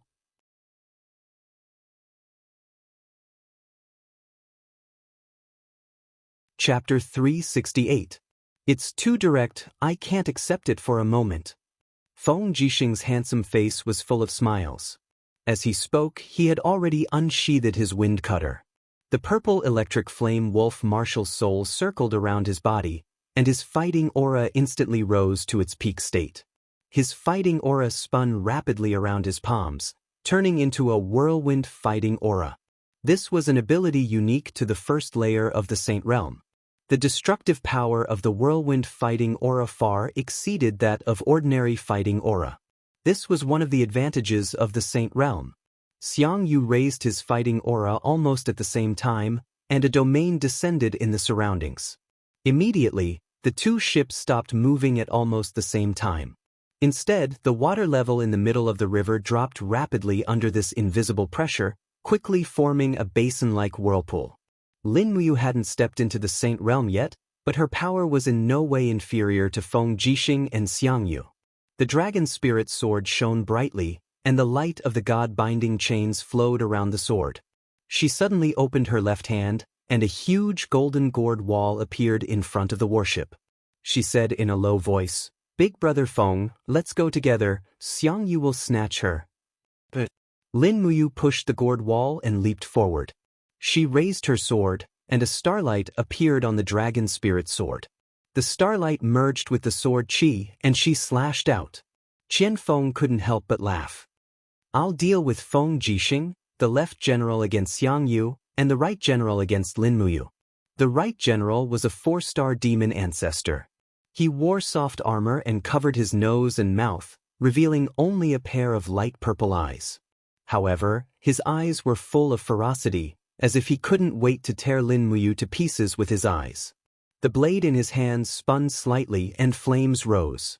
At the same time, a blood-red vortex surrounded the blade, and he slashed at Lin Muyu's sword. Bang! The starlight collided head-on with the demonic aura, and an explosive impact suddenly erupted. Lin Muyu stood majestically in the air, while the left general was knocked back several steps. A trace of shock flashed across his eyes.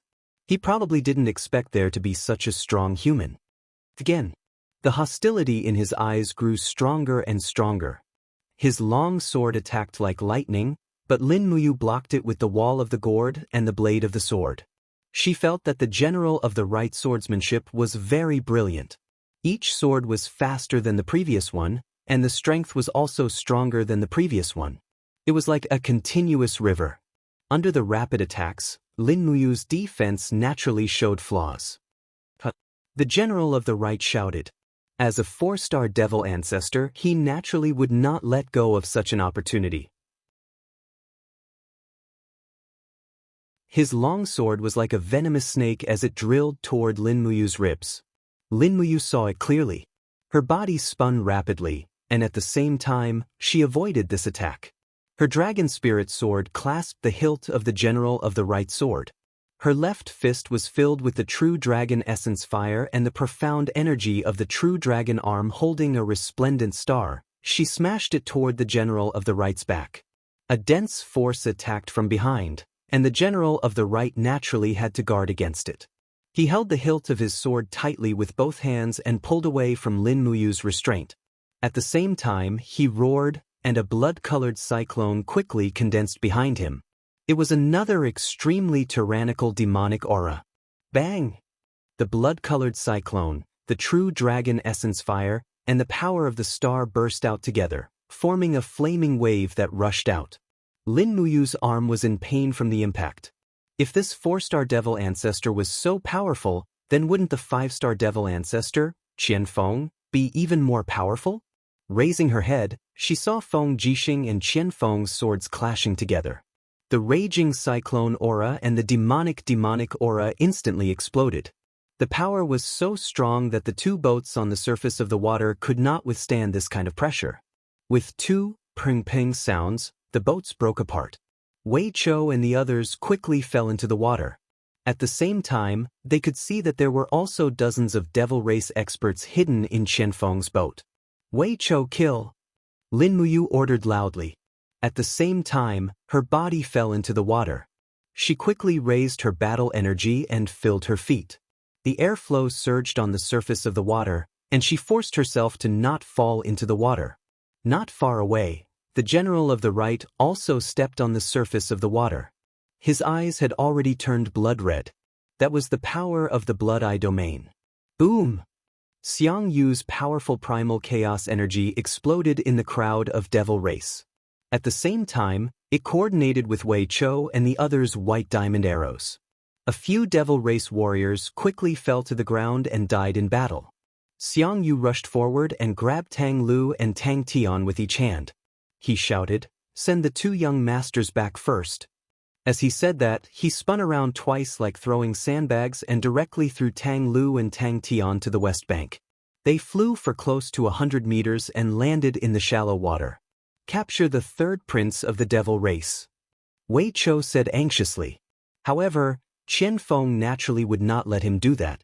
He descended from the sky and the demonic aura turned into a formless blood net and instantly shattered the bodies of dozens of Longdan army camp soldiers. He opened his hand and grabbed the third prince's remaining arm and pulled him out of the water. He shouted, "Protect the third prince and bring him back." Quickly, resplendent rays of light descended from behind. It was Feng Jixing's blade dance. The wind cutter blade turned into millions of blades and descended from the sky. Qian Feng was shocked. Feng Jixing's wind cutter blade was extremely sharp. The raging whirlwind Do Ray was also exceptionally powerful. He had no choice but to guard against it. Qian Feng stepped on the surface of the water and spun his body. His movement technique was abnormally exquisite. He stepped on the surface of the water in an arc and thrust his long sword towards the sky. This sword was accompanied by a sharp whistling sound. It contained the power of a Grandmaster Devil Force. Naturally, it was not that easy to dissolve. Bang! The power collided in the sky and sparks soared into the sky. Feng Jixing spat out a mouthful of blood. His arm was also cut by the sword qi. His entire body fell to the surface of the water not far away like a kite with its string cut. Qian Feng was truly powerful. Even Feng Jixing was no match for him. Fortunately, this was Wei Chou and dozens of Longdan army camp soldiers standing on the broken deck. They raised their longbows and shot a round of arrows. The white diamond arrowheads were incomparably sharp. Qian Feng had no choice but to turn around and release his blood demon breath to disrupt the arrow's flight path. In an instant, the sky and earth were dyed scarlet. The blood demon breath spread out into a huge curtain and blocked all the white diamond arrows. At this moment, a low shout suddenly came from behind. Xiangyu had arrived. Qian Feng turned pale with fright. The bloodthirst spear pierced through the air at an extremely fast speed. Ding! Qian Feng only had time to use his long sword to block the bloodthirst spear. However, he saw Xiangyu's eyes filled with ferocity. His battle boots were surrounded by raging flames as he swept across the water and kicked at him. Oh no! Qian Feng trembled all over. He had no time to react. He could only watch helplessly as the third prince's head was forcibly crushed by Xiangyu's battle boots. Bang! Blood and minced flesh splattered and bounced off the blood demon breath. Qian Feng held the third prince's body in his arms. He stood on the water as if he had been petrified. The next moment, his eyes became extremely fierce. He roared, "You dare to kill the divine race's prince! I will make all of you pay with your lives!" Raising his hand, Qian Feng threw the third prince's body to the east bank. Then, with a shake of his long sword, he pounced on Xiangyu. His whole body was surging with master devil force, and a whirlwind force appeared around his body. Finally, this devil marshal became serious. Bang! The general of the right's forceful punch was blocked by Lin Muyu's gourd wall. He suddenly wiped the corner of his mouth and pounced on Lin Muyu again with a grim smile. This four-star devil grandmaster had completely gone crazy. Only by killing Lin Muyu could he probably break out of this crazy state. However, Lin Muyu naturally didn't want to be killed. She paid attention to the distance while fighting. After Xiangyu kicked the third prince's head, Qian Feng was completely enraged. As a result, Qian Feng brandished the master devil force and fought fiercely with Feng Jixing and Xiangyu. He even faintly gained the upper hand. Obviously, his strength was far superior to any one of Feng Jixing or Xiangyu. As for the general of the left, he was already waving his long sword and standing together with Qin Yan. Qin Yan's dragon scale armor was indestructible, so he could hold on for a while. Moreover, there was Wei Chou and the other people from the Longdan army camp to reinforce him with arrows. Qin Yan should be in an invincible position. The only variable was Lin Muyu. As long as he could quickly get rid of the general of the right, he could go and deal with Qian Feng with 3 against 1. Speaking of which, it was really shameful. The 3 supreme commanders of the human empire were outnumbered. If this spread out, the face of the Qin Empire would be completely lost. However, a peerless powerhouse like Qian Feng was naturally worth it for them to lose face. The blood in her body was surging. Lin Muyu wiped the blood that had spilled out from the corner of her mouth and raised her head to look at the general of the right. The general of the right was in an even worse state. There were already 2 sword wounds on his chest and arm. Although his swordsmanship was slightly better than Lin Muyu's, he lost in terms of defense. Lin Muyu's black tortoise shell, battle armor, and dragon scale wall could all protect her from harm. On the other hand, the general of the right only had the defensive effect of the demonic blood breath. It was a pity that the dragon spirit sword was too sharp, and it was also enhanced with the attack effect of 8 layers of god-binding chains. The demonic blood breath couldn't block it at all. Clang! The blades twisted together again. The general of the right let out a roar, and an invisible suction force was produced on the longsword. It was this swordsmanship again. Lin Muyu made a prompt decision. Her battle chi surged, and a whirlwind of battle chi was formed around the dragon spirit sword. She also used the sword absorption technique to counterattack. Squeak! The 2 swords twisted together and made an ear-piercing sound. When the 2 of them were in a stalemate, Lin Muyu swung her left arm. Her palm was filled with the power of the star mantra, and she blasted it toward the general of the right's face. Bastard! The general of the right was finally willing to speak. After a roar, He met the attack with an iron fist. His fist was surrounded by the power of the demonic blood breath, but he had no idea how powerful Lin Muyu's palm was. The stars transformed into stardust and condensed into the shape of steel and starstones. This was the invincible third strike of the star mantra. 5 mountains descend from the sky. Bang! As the palm fell, the general of the right's fist suddenly burst out with blood. He was pushed back by Lin Muyu's palm, and the fist landed hard on his face. His nose bone was immediately broken, and blood flowed continuously. The mask on his face also fell off, revealing a wisp of white beard. This general of the right was considered quite old in the Devil Clan, but he was defeated by a young human general like Lin Muyu. It was really embarrassing. You will regret this. The general of the right withdrew his long sword and ran away. The demonic blood breath lingered under his feet, and he stepped on the waves to escape to the east bank. Lin Muyu stood in the same place and looked at the general of the right calmly. Suddenly, the corner of her mouth rose. Crack! The general of the right's head rolled down from his neck.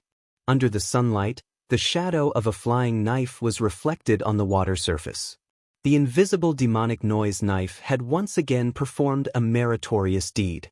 Otherwise, it would not be easy to kill the general of the right who was protected by the demonic blood breath. You're tuning in to the Han Li's Immortal Journey YouTube channel.